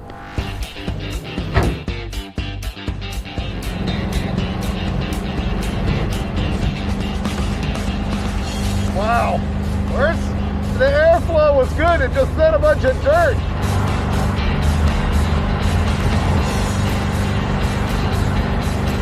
Oh, dude. Well, we were on the freeway for a while and then came to a stop and it died and doesn't want to start again. There was a lot of smoke. So we're cruising down the road and this thing is bellowing smoke out the back. The brakes are absolute garbage. And then a problem develops. We actually are about to blow the lower radiator hose off the thing, and that's something we can't live with. Turns out the clamp is dangling freely on the hose. So that is the problem. We've had remarkable luck lately with head gasket in a can, so we're now going with the piston rings in a can. This will do absolutely nothing, but it will restore compression, restore horsepower, restore engine life, and reduce oil consumption. Yeah. Okay, valve stem seals are replaced. Nice work. On the road again.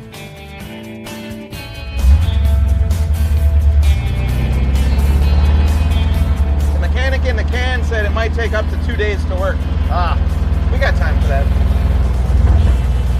It's a lot of smoke. Yeah. You want the news now or you want the news like at the parts store? What? I bought the wrong can of stuff. It needed a head gasket fix, not engine restore. Why does it need head gasket fix? Because when I filled the radiator up the rest of the way, oil came out of the radiator. It was probably in that radiator when we got it. I don't know. Well, we could get that head gasket sauce. Yeah, we can certainly try that. Apparently we're gonna have to pour in some super sauce to keep oil out of the radiator. Oh, wow. Yeah, see? That's black. You know what that is? That's exhaust. Well, earlier when I dipped my finger in it, it was oil. That's bad. Okay. This will fix it though. I trust that stuff now.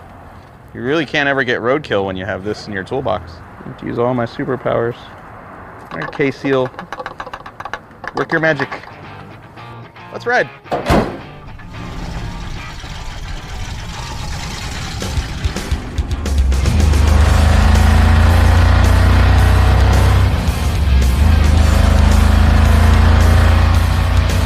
A lot of smoke in here.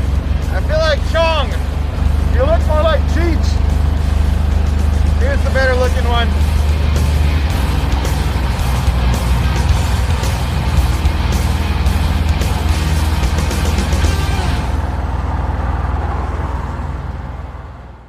if you've noticed, but this thing smokes like a forest fire. Here's our problem. The cab's filling with smoke because the exhaust pipes are cut off right here, and there's holes in the floor right here that are therefore filling the interior with smoke. So I'm gonna use this stuff, clamp it on here, and then stretch it out and puke all that smoke out the back. I think the last time we put a carbon monoxide sensor in a car was in the He Hate Me, and it never went off. But this time, it could actually be a thing. Testing. Okay. Carbon monoxide level 0 ppm. All right, let me see if it smokes out the proper orifice. Oh yeah. I can still smell it in here though.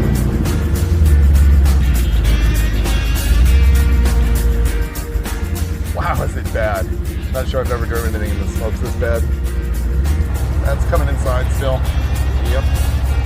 Blowing right in here. It's on my side. We're gonna have to stop again. We cannot sit in traffic. The whole inside of the car just fills with smoke. It's coming from the trunk, look. I think we're done. Go ahead. Thank you. Oh, I really like this car. you do? I do. It's got racing stripes, James Bond smokescreen built in. I think it's a theoretically cool car. The 4-speed makes it great. The smoke screen makes it absolutely undrivable. We have to actually do something about it, which I did not anticipate on this trip. For me, it's no longer about like get to the steakhouse. It's how do we make this right? Tomorrow, we're actually gonna figure out how to either put a motor in it or fix this one. Yeah. One way or another. All right, tomorrow's a new day.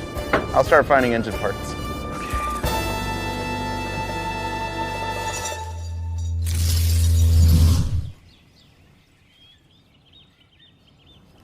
Happy noontime. We spent all morning on the phone, networking, on Instagram, Facebook, trying to find out what we're gonna do. We really badly wanted to just rebuild this engine that's in the thing. Yeah, it turns out you can't find bearings or rings or hardly any gaskets in this town for an FE motor. They just don't exist. But, power of the internet, we found a replacement motor. Rebuilt, sitting in plastic in a teacher's garage, not more than an hour and a half from here. It's gonna be here soon. I don't know how complete this engine is that we're getting. I don't know if it has valve covers, front tin. I know it's got a timing cover, it's got a truck oil pan, it's got an intake on it, but no carb. And we have to swap intakes because it's a 2-barrel intake. Ah, okay. So we're gonna have to reuse carb, distributor, expansion tank, manifolds. Wow, this thing's light. No squirrels. Look what we found thanks to the internet. Our friend Tony dropped off this engine. Might be a 360 or a 390, don't know, don't care. After we negotiated the $1,200 purchase price, and not until it arrived here did we find out this was built by high school auto shop students. So therefore it's way better than anything we could have done. I don't know, dude. They can't paint either. They Look at cannot this. paint. Do you notice that it's got mercury valve covers though? How cool is that? Oh, that is pretty stylish. Yeah. Unload.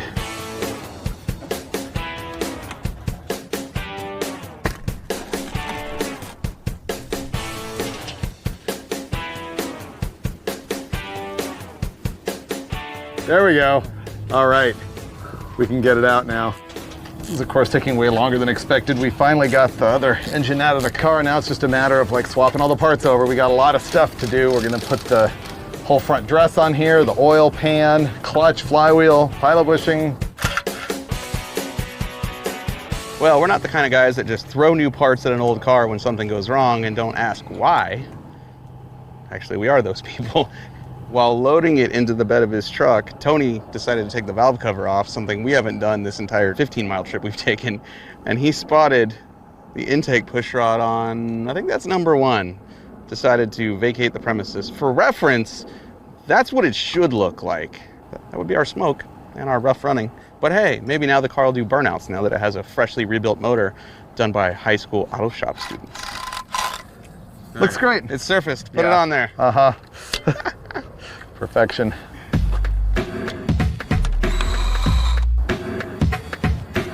Oh, this thing is stupid. Why is it gotta be made out of cast iron? And Ah! that's turd. This car's gonna be turd free.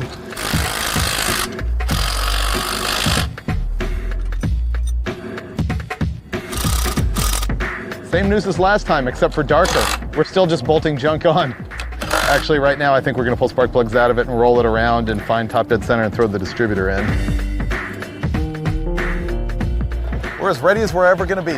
We're gonna install this FE, it's gonna plop right into place. It's not gonna fight us with the Z-bar at all. Or the input shaft, or the motor mount. None of that. That is a major moment of victory. We got the engine closed up to the transmission, clutch is all installed, done with the hoist. It is like 10 o'clock at night and we're behind schedule, so we're gonna call it for the night. Tomorrow morning we got to bolt on carburetor, starter, exhaust, you know, radiator cooling, stuff like that. And then, once again, we'll be in the wind.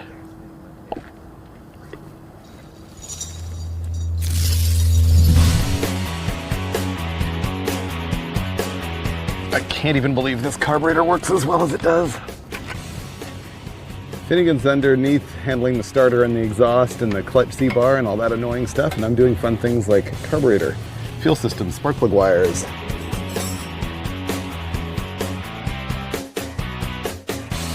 We have everything done except for the exhaust system back there, and this, the major showstopper.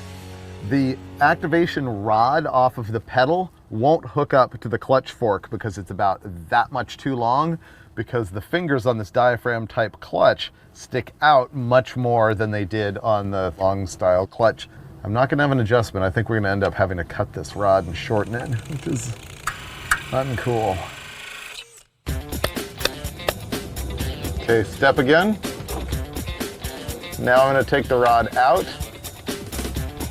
Step on it to the floor. Yeah, it moves way more. The frame end of the Z-bar is not attached anymore, which is the problem. It's missing a bushing on the Z-bar that goes into the frame rail and it kind of holds everything up higher. So right now when you push the clutch, the rod is actually running across the top of the steering box and hanging there, and also hitting the inner fender well. Clutch like it's supposed to be there, and it's resting there. That is our problem.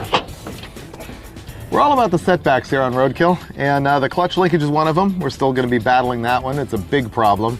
But while I was fiddling with that, Mike put water in the radiator and it all fell out of the back of the water pump and hit the ground. And so we found out that the bolt holes that hold the water pump on are not blind, and we didn't seal them, and they were puking real bad, and so is the thermostat housing. So we're resealing all of that. Okay. It's looking like the radiator leak is fixed. Now I'm back on the clutch, which is super ungood. We gotta take this Z-bar out. No. So the Z-bar goes onto balls on each end of it to pivot, and unfortunately, we only have one ball. The ball looks like this. This is the one that goes on the engine side, and we had that bolted up, but it wasn't attached on the other side of the frame, so it was just all wonky. Now we're fixing it. We're unwonkifying it. Remember earlier when we thought, because our clutch height was different, that our push rod was too long and we cut about that much off of it. So now that we've fixed the mounting issue, now the rod is way too short. There's the real lesson here, kids. Don't get angry and throw things away. You'll need them later. Yeah, sooner or later, you're gonna need a muffler shop to weld that back together for you. Roadkill comedy of errors. So first, we cut the clutch activation rod way too short because the Z-bar was all out of whack. And then Mike ran down the street to a muffler shop, actually from a fan who stopped by here earlier today. He welded it here because I neglected to tell him I needed it here. So now we're gonna bend it, make it work. Wait a minute, earlier you said we cut the rod, but now it's Mike welded it wrong. Give it a shot. We'll try again. Okay, stepping on clutch linkage, trying it. Ready? Yep. And let go. Ba-boom. Set. Done. I think that works. Ready to try and start it? Neutral. Click it a couple more times, see if it'll even catch. There you go. Is the battery dead? I don't know. Shouldn't be. Ugh, I cannot turn it. That explains something. We were rolling it over before though. Not once it was bolted down to the transmission. So what, input shaft is crammed into the back of it? Uh-huh. Crank has a different offset?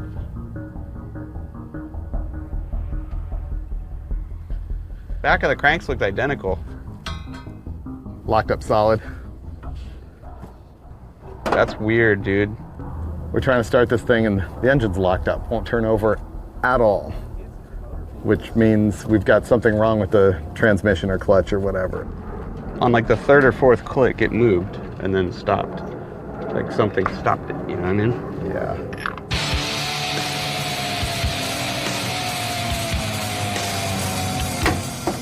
Nope. Strange.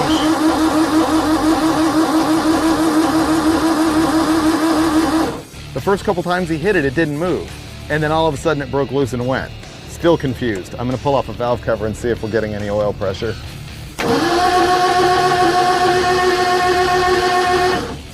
I hope they put all the plugs in. We never had the timing cover off and I never looked at the back of the block. Going again.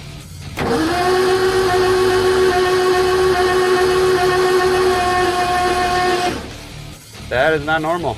Our high school auto shop motor has no oil pressure. I can see not all of them having oil, but none of them having oil is not normal. Not one. For the record, I do not feel good about this at all. What's going on right now is we've got our new engine in and everything, and we've cranked it and cranked it and cranked it, and we don't have any oil up to the top end, so we're worried that it's got no oil pressure. We're also worried we've already cranked it so much that it's probably hurt some parts because it was assembled with white grease, which is just not the right thing to do. So we're gonna continue with the badness, and we're gonna start it with the valve covers off, hoping that it'll have enough RPM to actually pick up oil and get some oil up to the top end. Now, if we fire it up and do this and oil doesn't ever appear, that means that we've run the thing brand new with no oil pressure in it whatsoever, and almost certainly we will hurt something, probably flatten a camshaft. Can you crank some timing into it? Okay, there we go.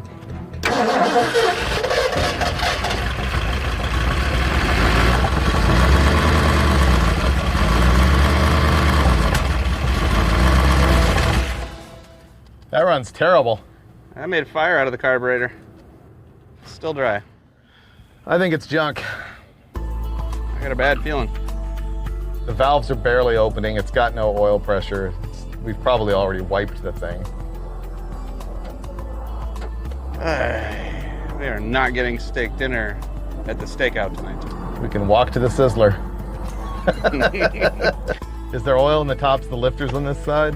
No. Anything? Nope. It runs terrible. It seems to me like it needs more advanced. I'll put more in it.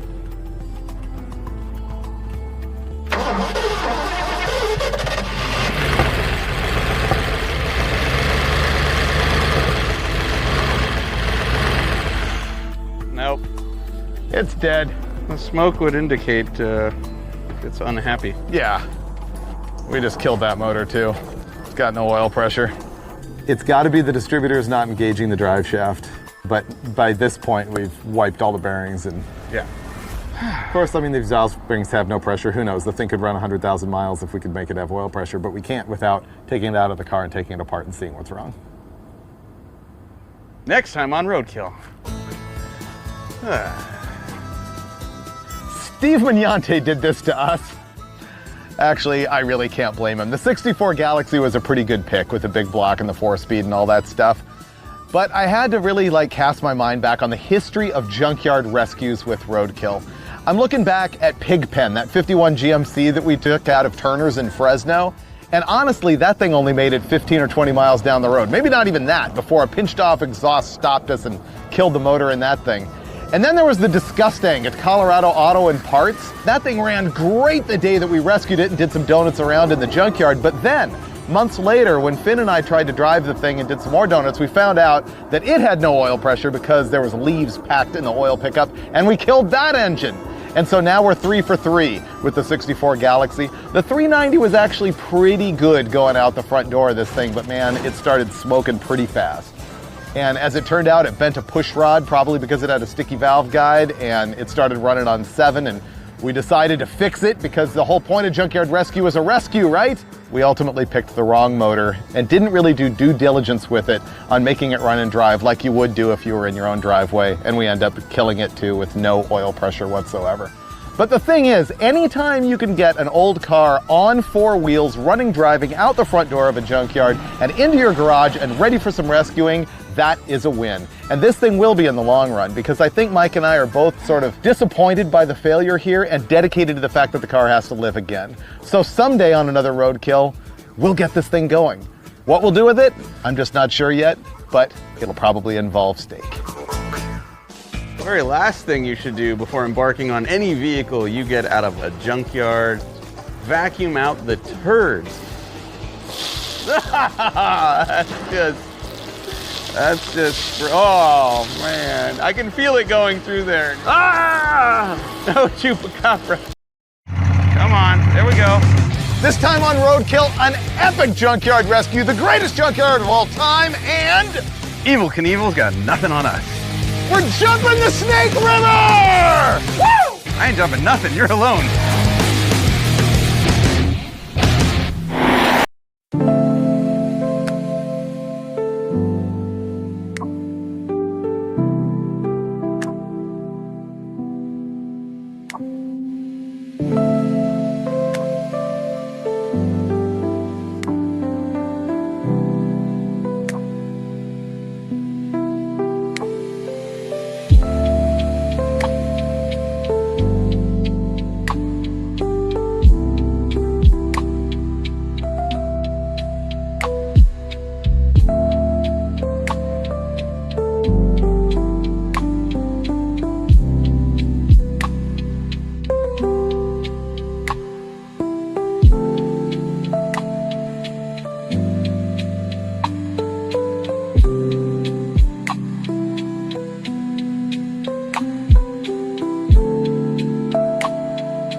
Idaho, baby! We're here at L&L Classic Auto, and from what I've seen, which isn't much, I can already tell you this is one of the most amazing yards in the history of junk, which is perfect because we're here for another crossover between Roadkill's Junkyard Gold and Roadkill. The deal is, Steve Mignante finds the car, Finnegan and I rescue it. Now, last time we did this, we had that 64 Galaxy, and it didn't end that well. The engine blew up right down the street, so we're like, dude, we need a car that's more complete, more better, or more likely to get us all the way down the road, which is tough, because you look through here and a lot of this stuff is picked clean. But from what I've seen, we've got a really cool candidate. It's a really cool car, and I'm telling you, there is a lot of great junk at this yard, but the prize is what we're about to see.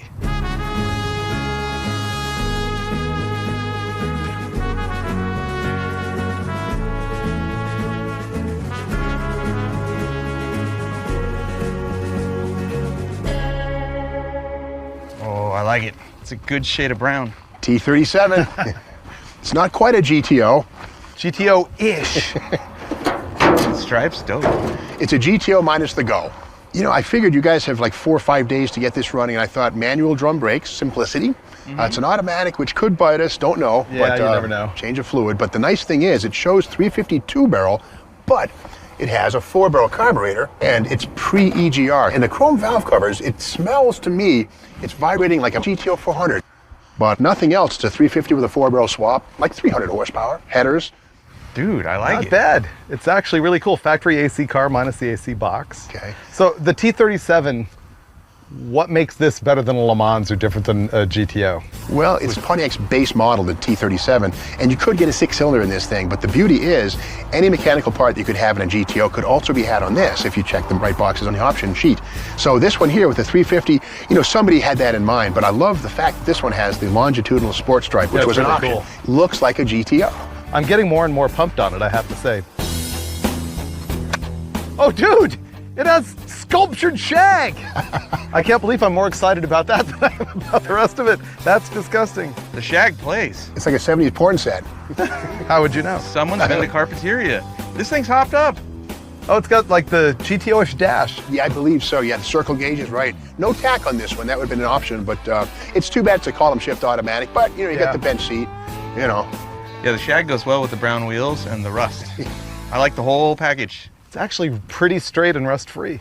This is a race car in disguise. This is cool. Nice. Yeah, nice. thanks, Steve. Oh, you knocked it out of the park. I'm sure this one's not going to strand us. How could it? Knock on wood, knock on wood. Well, I hope for this Roadkill rescue, the guys learn a little lesson from that 64 Galaxy, the one that puked its 390 on the side of the road. But I think this car with its patina and the cool sports stripe on the side is going to raise a lot of eyebrows. This time we're gonna do it right. So we have a plan which involves actually like changing fluids and trying to pre-lube the oil pressure. And Are you going to crawl under it here in the sticker bushes or push it out there? I would love to attempt to push it, but with 2 flat tires, I don't think we're gonna. Yeah. Oh, okay. All right. At the same time, though. Okay. Ready? 1, 2, 3. Wrong shoes. Okay, I'll lie in the sticker bush. So we're pulling spark plugs out right now, and if they're covered in oil, that could be a hole in a piston or really bad guides or something like that.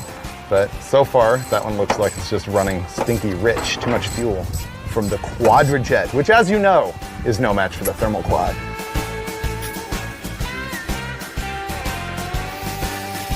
We're gonna pull the valve covers and see if we have any flat cam lobes. Sure. We're going to have this thing running by tomorrow. We'll drive straight out of here to that spot where Evel Knievel tried to jump the Snake River. Yeah. Wow, that valve cover gasket's still good. This thing's clean inside. Look at that. Oh, dude, this thing is mint.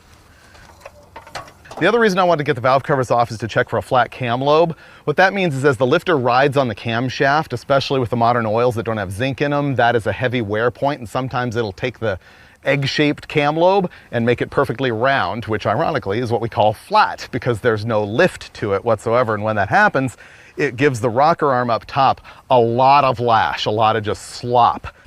In my brain, I hear it running already. We're practically there. The non-roadkill thing to do right now would be to put a breaker bar on the bolt in the middle of the crankshaft and see if the engine rotates as opposed to being seized up from sitting in the junkyard, but apparently we're not doing that. Dave, can you find another one of these? I'm sure I can. Can we use that to prime the engine? Theoretically, it's what you do. Here, for station identification. In Okay, I'll go find another case one. you don't know what it looks like.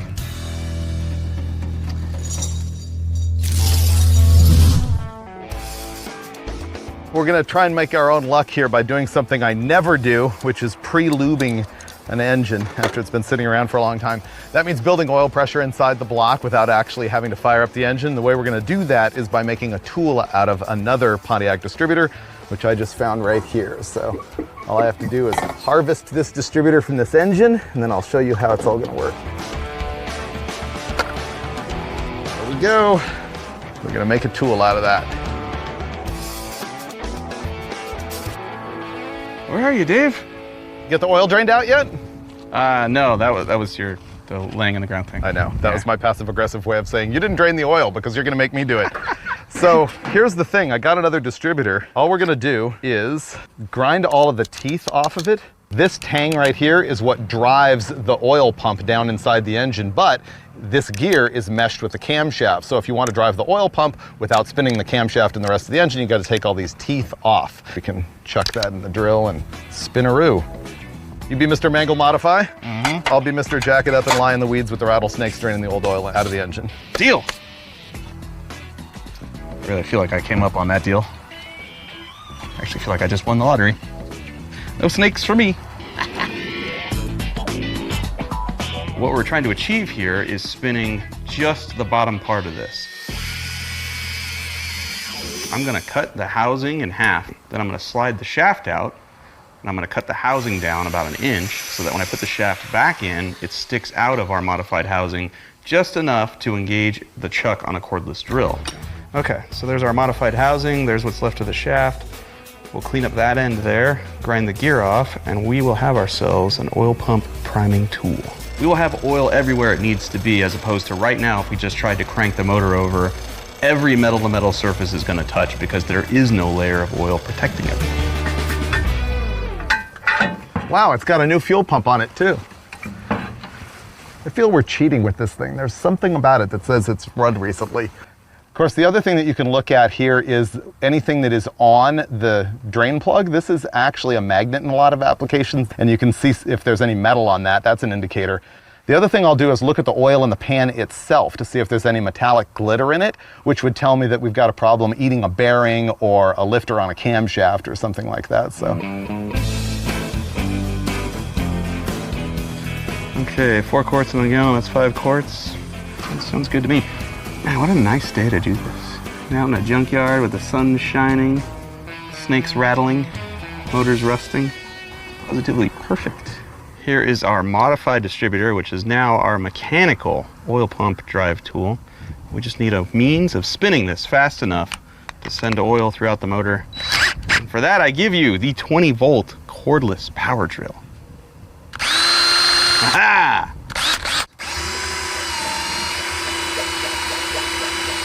I can hear it burbling in the oil pan, but I see no oil so far. And the drill is getting warm. All right, now we need to rotate the motor over. I have oil in the pan, oil in the filter. I've got a drill motor hooked up to our oil pump. It's primed. I can hear the drill motor slow down. We still don't have oil all the way up at the top end of the motor coming out of the push rods and lubing the rockers and springs. So now what I'm gonna do is I've hooked up a battery. I'm gonna use the starter motor to bump the motor over without the ignition on, without fuel going to the carb. We're not trying to start the motor. We're just trying to reposition the crankshaft, the timing set, the camshaft, and ultimately the lifters in the lifter bores. And by repositioning them, the oil gallery where the oil's going to each lifter will hopefully hit the lifter, go around the lifter to the next one, and ultimately go up to those push rods. And shifters in park. I see a light on the dash. All right, now I'll hit the drill motor again and see, can we get oil all the way up top on this engine? All right, we've got oil. It's not a lot of oil. There is oil on that rocker arm, which means it's probably safe to start the car now. All right. Now the fun part.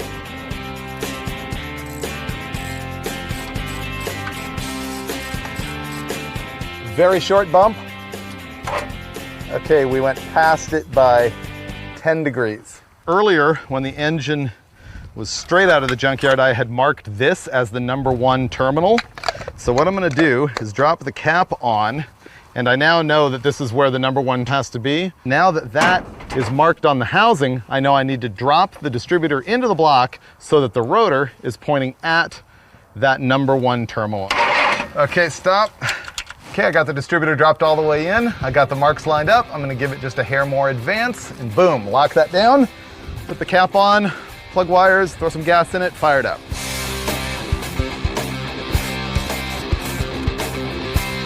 Cranking it, it's gonna fire right up. Freiburger. Yeah. I think this was a getaway car. See the bullet? Got shot at. Dude. Make noise. Had a spark.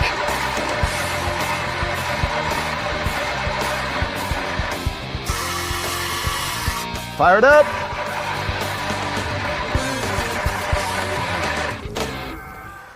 Points ignition should fire with no voltage. It had spark when we first tried, but yeah, we might have to actually jumper cable this thing off the video van. David. Yep. I just found an insurance card from 1981. I have even better news. What? I just ran the numbers, and this engine is a 1970 Pontiac 400. We have a 400, not a 350? Yep. Somebody hop this thing up. Yep. It's got cherry bombs, it's got headers. We got a race car. It better run. That'd be the cherry on top. You wanna try it again? Yep. There we go. Go, go, go. Come on. Here it goes. There it goes. Oh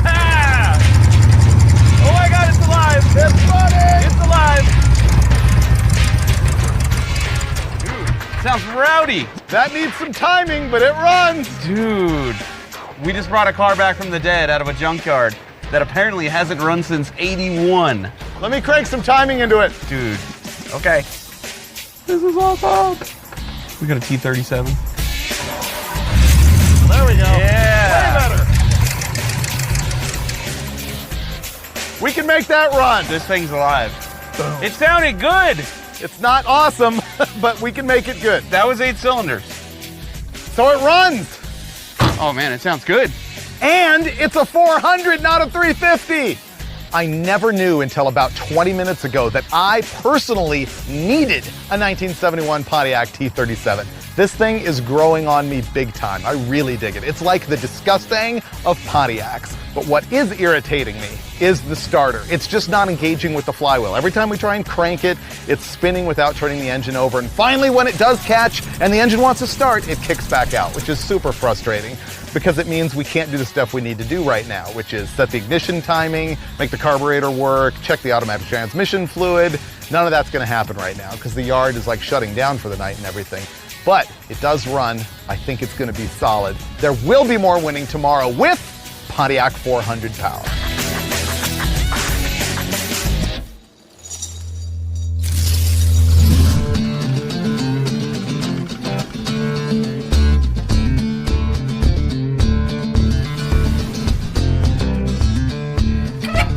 Morning. Housekeeping. Housekeeping. So we got our Pontiac moved into this cool old gas station that they've got here at L&L Classics. It's all jacked up, ready to put a starter in and make this thing run first thing. But actually, here's what I have to do first thing. This has been bothering me. Oh. This is not a 1970. This is a 1971. That's probably gonna fix the starter, what you just did there. Think so? Yeah. Well, the car's younger now. Have we been charging the battery, I hope? Yes. We did. Yes. Okay. All right, well then I've got that part done. You can put the starter in, we'll be good to go. Okay. All right.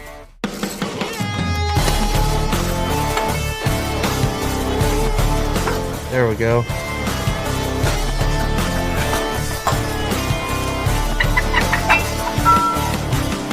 I'm working on the brakes, but I started crawling around under here just to check it out. And man, this car is truly mint. The great news is it has a turbo 400 in it. A turbo hydromatic 400 3-speed automatic transmission, which would be the beefier of the two that would have been available in the car instead of a turbo 350. But I know that it's been swapped in because it has the long tail shaft in it, which means it came out of a full-size car. So I'm discovering stuff about our new poncho, and I like it.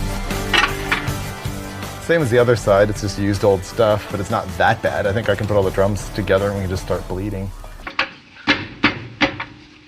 Okay, go down and hold. I will push the brake pedal to the floor. Not good. Okay, up, It's gonna take a little bit. down and hold. I got absolutely nothing happening here, so hopefully we don't have our big plugged brake line problem. Maybe that's why the car's here. Somebody shot at it, swerved, brakes failed, bank lean on the car. Now we're in a junkyard. Ow. Our master cylinder is junk. It's just moving the fluid out of the front reservoir and into the rear and overflowing everywhere. Okay, we can change that master cylinder. All right, starter's going in. Finnegan's working on the starter. I thought I'd find out what's in the trunk. This is always a great moment on a junkyard car. Who knows what's going on in here? What is this? Doo-doo. Gonna put it on you. Cool. All right, back to work. You ever seen that before? This thing is way too high tech for me. I'm used to like a knob. I guess we're finally ready to start this thing again and hopefully tune it up.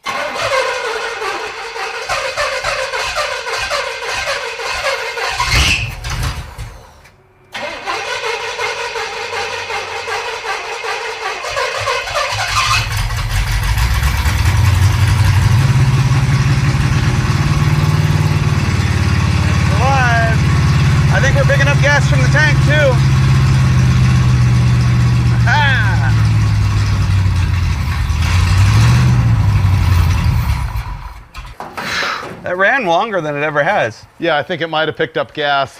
It's only got like 10 degrees of timing in it. I will advance further. Try again.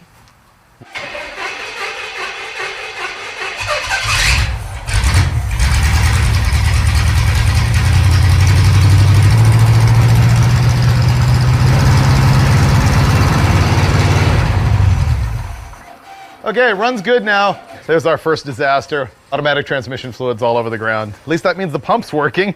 It's just dumping all the ATF. We gotta replace that hose. Well, we've got a massive leak from our transmission cooler line, and we don't have the hose to fix it right now, so we're gonna replace the master cylinder and bleed the brakes while we wait.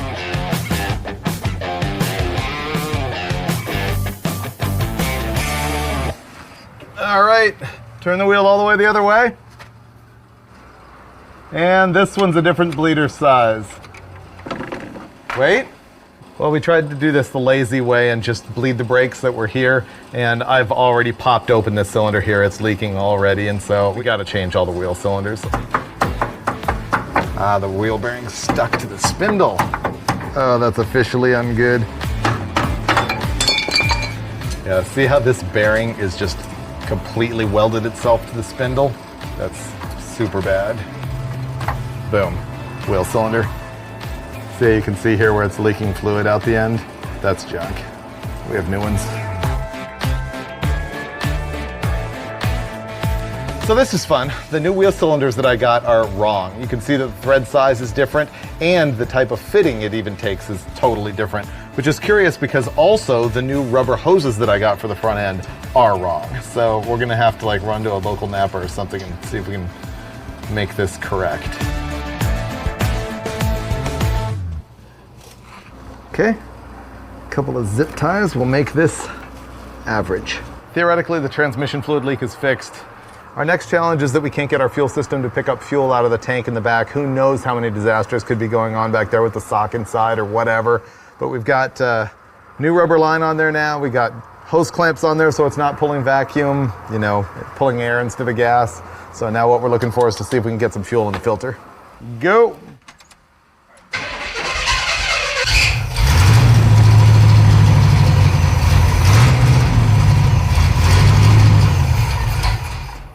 It runs pretty good now, but no fuel in the filter at all. So either the socket inside the tank is all gummed up, or the line is kinked somewhere, or plugged up. It does sound better. Remember I said we were gonna be doing this right? That ended yesterday midday. And right now we're just like taking the simple way out, hoping it'll just run and drive, because we got some Evel Knievel voodoo to see.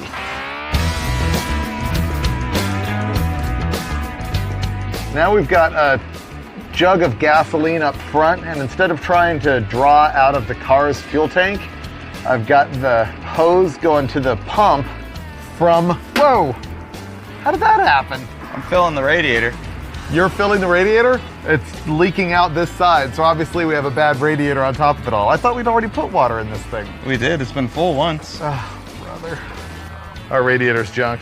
We can fix that later with some JB Weld or something like that, but right now we're gonna crank it and see if we can get our mechanical fuel pump to suck gas out of our jug into our fuel filter. Cranker. There we go.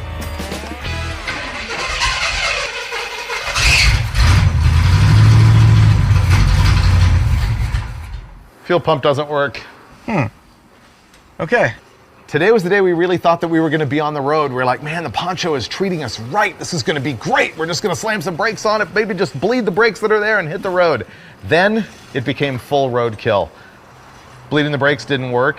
Found out that I had the wrong front wheel cylinders. Try and make the engine run. Couldn't get any fuel to the carburetor. Ran the fuel over to the fuel jug. Found out that the mechanical fuel pump is dead. Right when we were discovering there was a crack in the radiator.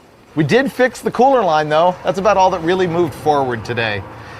So at this point, we're gonna have to call it. Tomorrow morning, we'll get in here and put the front wheel cylinders on there, bleed the brakes, fix the mechanical fuel pump, and put some JB Weld on the radiator. Not necessarily in that order. We'll see it then.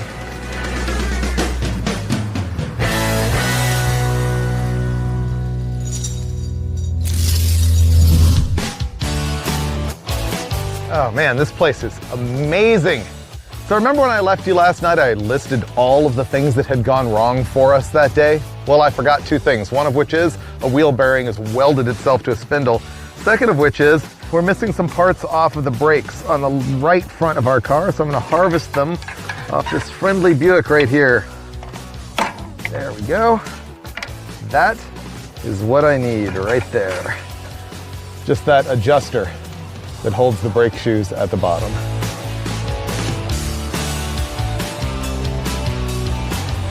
Our radiator has a tiny crack in it, and I'm gonna fix it using something I've never used before, JB Weld radiator weld.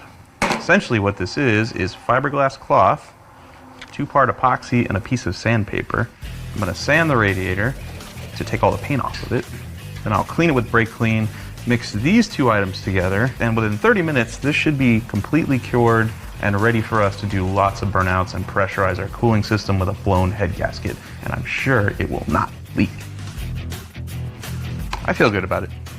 Okay, I got my junkyard parts. I can put this thing back together and put in our new wheel cylinder. Here's the other problem I told you about. This wheel bearing is rusted onto the spindle right here. But this bearing is actually in good shape, so I'm just gonna grease it up. Here's a tech tip. This grease is for GM, Chrysler, European, and Japanese vehicles. Do not use this on a Ford, ever. Okay, what I'm doing now is figuring out how to pack this wheel bearing that is stuck on the spindle. Now it's time to once again bleed the brakes and find out, can we get fluid to the 4 corners here? Down? Down. Here, just try and move some fluid through. Okay. Oh, wait, maybe. Down. Down. Okay, just got my first tiny bit. Go up. Up. Okay, we're finally making some progress on the brakes. I got fluid moving through the rear system. Topping that off. Now I'll do the front. Up. Up. Down. Down. First fluid.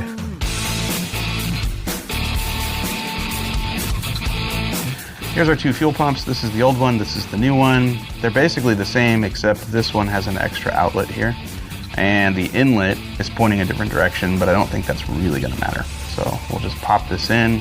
Hopefully Freiburger wraps up that brake over there, and then we can fire the engine finally and see, you know, does the trans shift, do the wheels move, all the important things.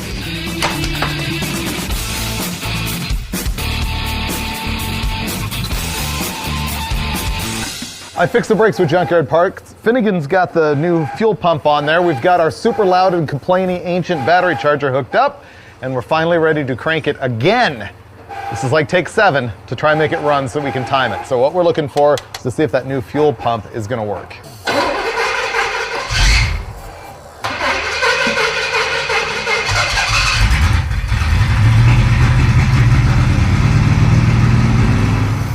That's 2 fuel pumps that don't work. That's telling me that, like, there's no fuel pump eccentric inside the engine for some reason, or we got the wrong pump, or who knows what. Battery charger's awesome. We've bypassed the factory gas tank and installed the new fuel pump. We still don't have any fuel up at the carburetor.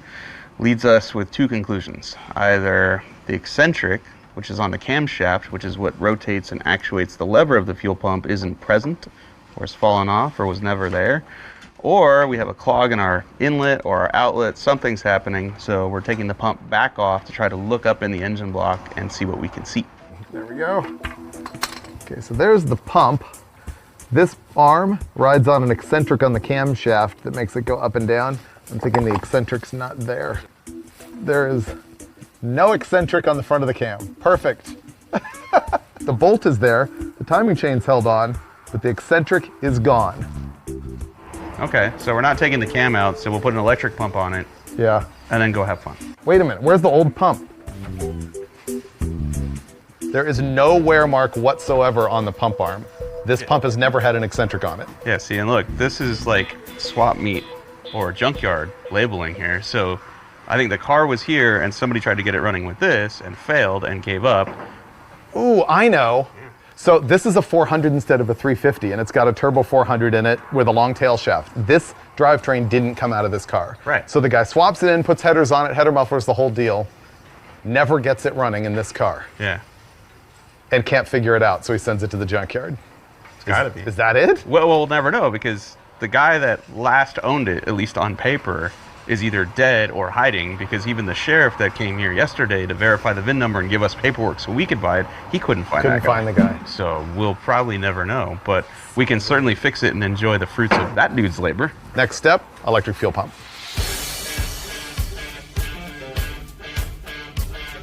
We're going to install this electric fuel pump. Now this works best at the back of the car, as close to the fuel tank as you can get it, towards the bottom of it. They don't like to suck, they like to have gravity feed to it. And with any luck, that will make our engine run. Now we have an electric fuel pump. Check this out. There's actual fuel in that filter. Fire it up. Okay.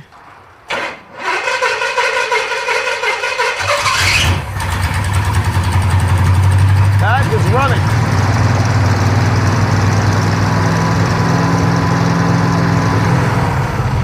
A lot of smoke. Why was it dying? I don't know, is there fuel in it? Yep. Wait. It's pouring gas everywhere. It just eclipsed levels of even roadkill not safe. Don't start it. If it backfires, we got a massive problem. Do we know where an extinguisher is? Season 8, suddenly he wants an extinguisher. Yeah, so that was all victory and everything until we got roadkilled once again. It is just leaking out that carburetor way too much to actually accept. Guess what I didn't order? Rebuild kit for the carburetor? Carb rebuild kit. It had a sticker on it that said it was rebuilt. I thought it would be fine. We can just pop the lid, fix the seal on the accelerator pump, put it back together.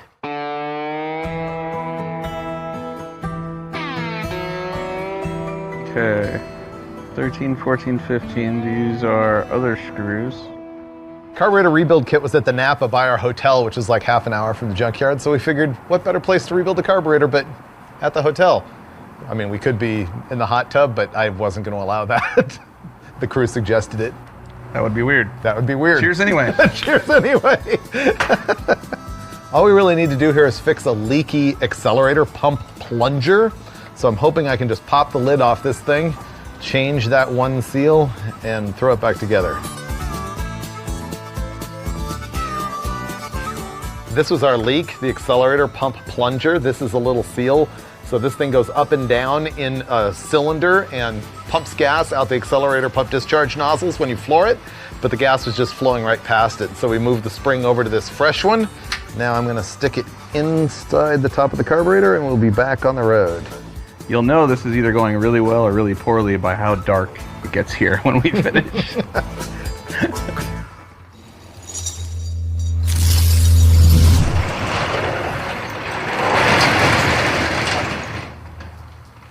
Last night we rebuilt this thing in the hotel lobby or outdoor lobby. And I'm hoping we put it back together the right way because I haven't touched a quadrijet in a long time. So we get the carburetor on, check transmission fluid, we're driving this thing, right? I'm sure everything will work perfectly. Then we're going to the Evel Knievel launch ramp. It's gonna be cool. We're in Twin Falls, Idaho or nearby, which is where in 1974, Evel Knievel tried to jump the Snake River on the Sky Cycle and we got permission to go out to the launch ramp. Will there be snakes? I don't think so. I think the river snakes through the valley. Ah, okay. All right, we can do that then. I'm cool. I don't like snakes. Let's see if it leaks. For our motel balcony rebuild. Fuel's filling up the filter. No carb leak yet.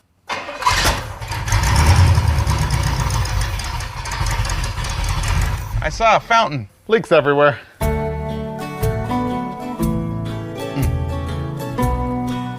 Didn't see that coming. Looks like we failed at our carburetor fix. It's leaking out of the exact same place. Finally, the moment I've been waiting for, wheels and tires, which means we're almost on the road. So what I got here is your standard American Racing Torque Thrust D. I got a 235 60-15 up front on a 15x7, and out back we got 15x8s with a 275 60-15. Boom, it's gonna work. Yes, finally something went right.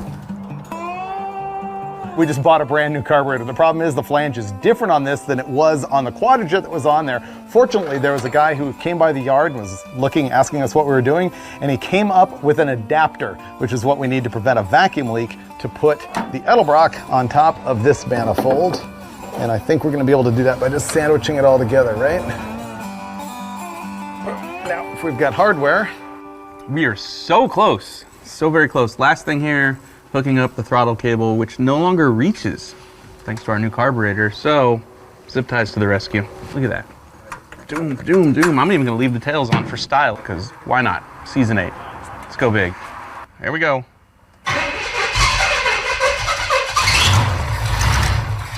Yay! Yay! Whoa! Oh. Woo! That hurt. Let me richen it up a little bit.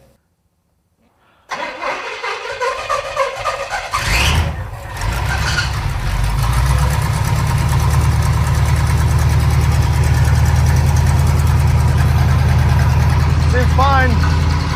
Are you on it? Okay. Woohoo! Sounds good. All that smoke is all that automatic transmission fluid that got all over the header when the cooler line was leaking. All right, let's go drive.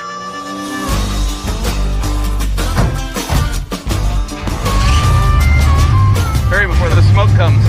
Yeah. Oh, jeez. Brakes are spongy, but work. Oh, dude, it's working. Go before something bad happens. It's driving. Dude, we just got a car running that was in the junkyard for a long time. It's smoking a little. That'll get better, just like it did with the Galaxy. It sounds like a motorhome with a little bit of camshaft in it. Oh, the steering is pretty sketch. Let me try brakes. Ready? It's skidded to a stop. First burnout. Okay, the brakes are real bad. I don't even care. I'm so happy this thing moves. Me too. I'm happy to be out of the barn. If it does nothing else but this right here, right now, I'm claiming success. Oh yeah. It does not have power. Dragging the header mufflers. I think the Pontiac's ready for the big time. Let's hit the highway as soon as I open this fence. The T37's actually pretty good so far. Engine runs solid, the smoke has stopped a little bit. The suspension is soft like a marshmallow. And the brakes are terrible, but we're hitting the road. Alrighty, ready for attacking the spores? How about you go slow and steady like the tortoise? Keep the dust down.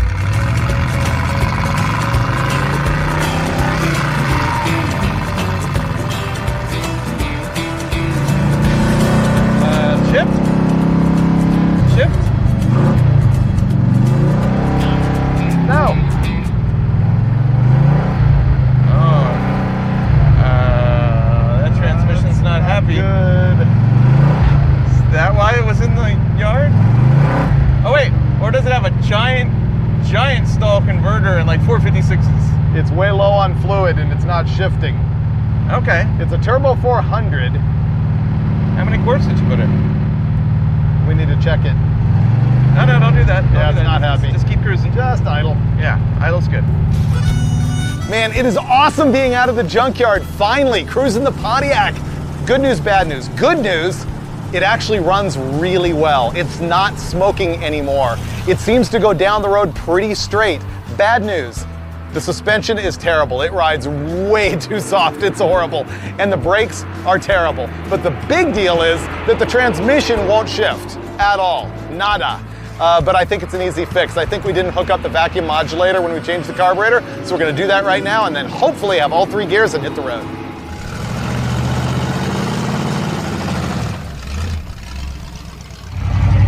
First.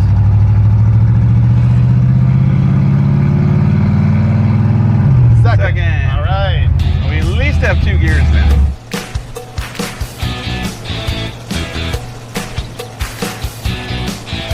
Oh no. Oh. It's not going good. Oh man. We've had worse. This is disgusting.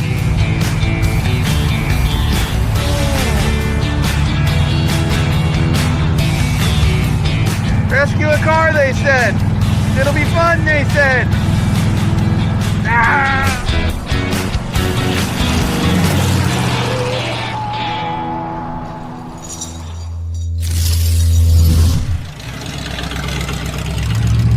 This car car is our best junkyard rescue yet.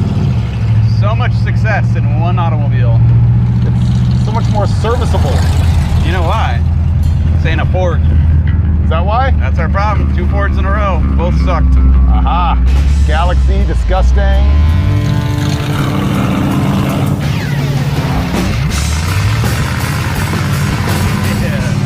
Yeah, don't treat it like a Ford.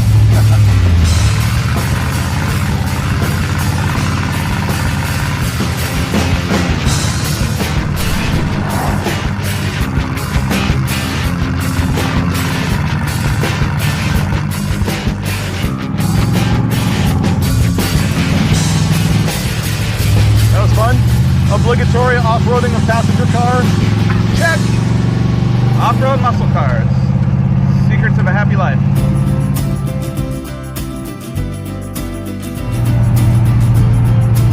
But where did Knievel rocket to like near death? Outside of Twin Falls. That's where we're going. Snakes on a river. We're crossing it.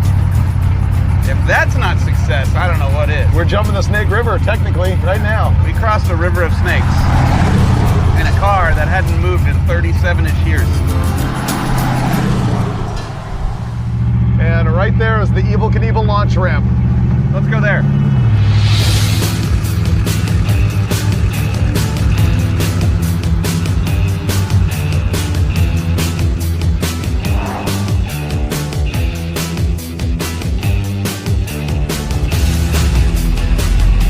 So here we go, Evel Knievel launch ramp, huh? 1974, Evel Knievel jumping the Snake River was like the biggest media event of the year. It was like, I can't think of somebody now who is as big as Evel was then. Have you seen the footage? It was like a major like Woodstock hippie fest. So this was like Woodstock. This was covered in people partying, waiting for some dude to jump across this canyon. I think a whole lot of people got bamboozled. They did. Let's see the sky cycle. And in my brain, that's a motorcycle with wings, right? Flying through the air. And what they got was somebody's homemade rocket with a parachute on the back that just went. But they were so naked and drunk, they didn't notice. They had a great time anyway. Can we get to the top of this? We're gonna try. Dude, go to the top. To the top. Eye of the tiger. Go. Oh, we can do this. Go to the top. Eye of the tiger. Go, go, go. Before somebody stops us. There's a bunch of people here. We're gonna make it, dude. We're totally gonna make it. Oh my God, that's a cliff. We're not gonna make it. Don't make us roll back down backwards. What if I guide you? I think let me, dude, they do this in four-wheeling, right? Spotters, let me spot you. Let me get my phone though in case you don't make it, okay? All right.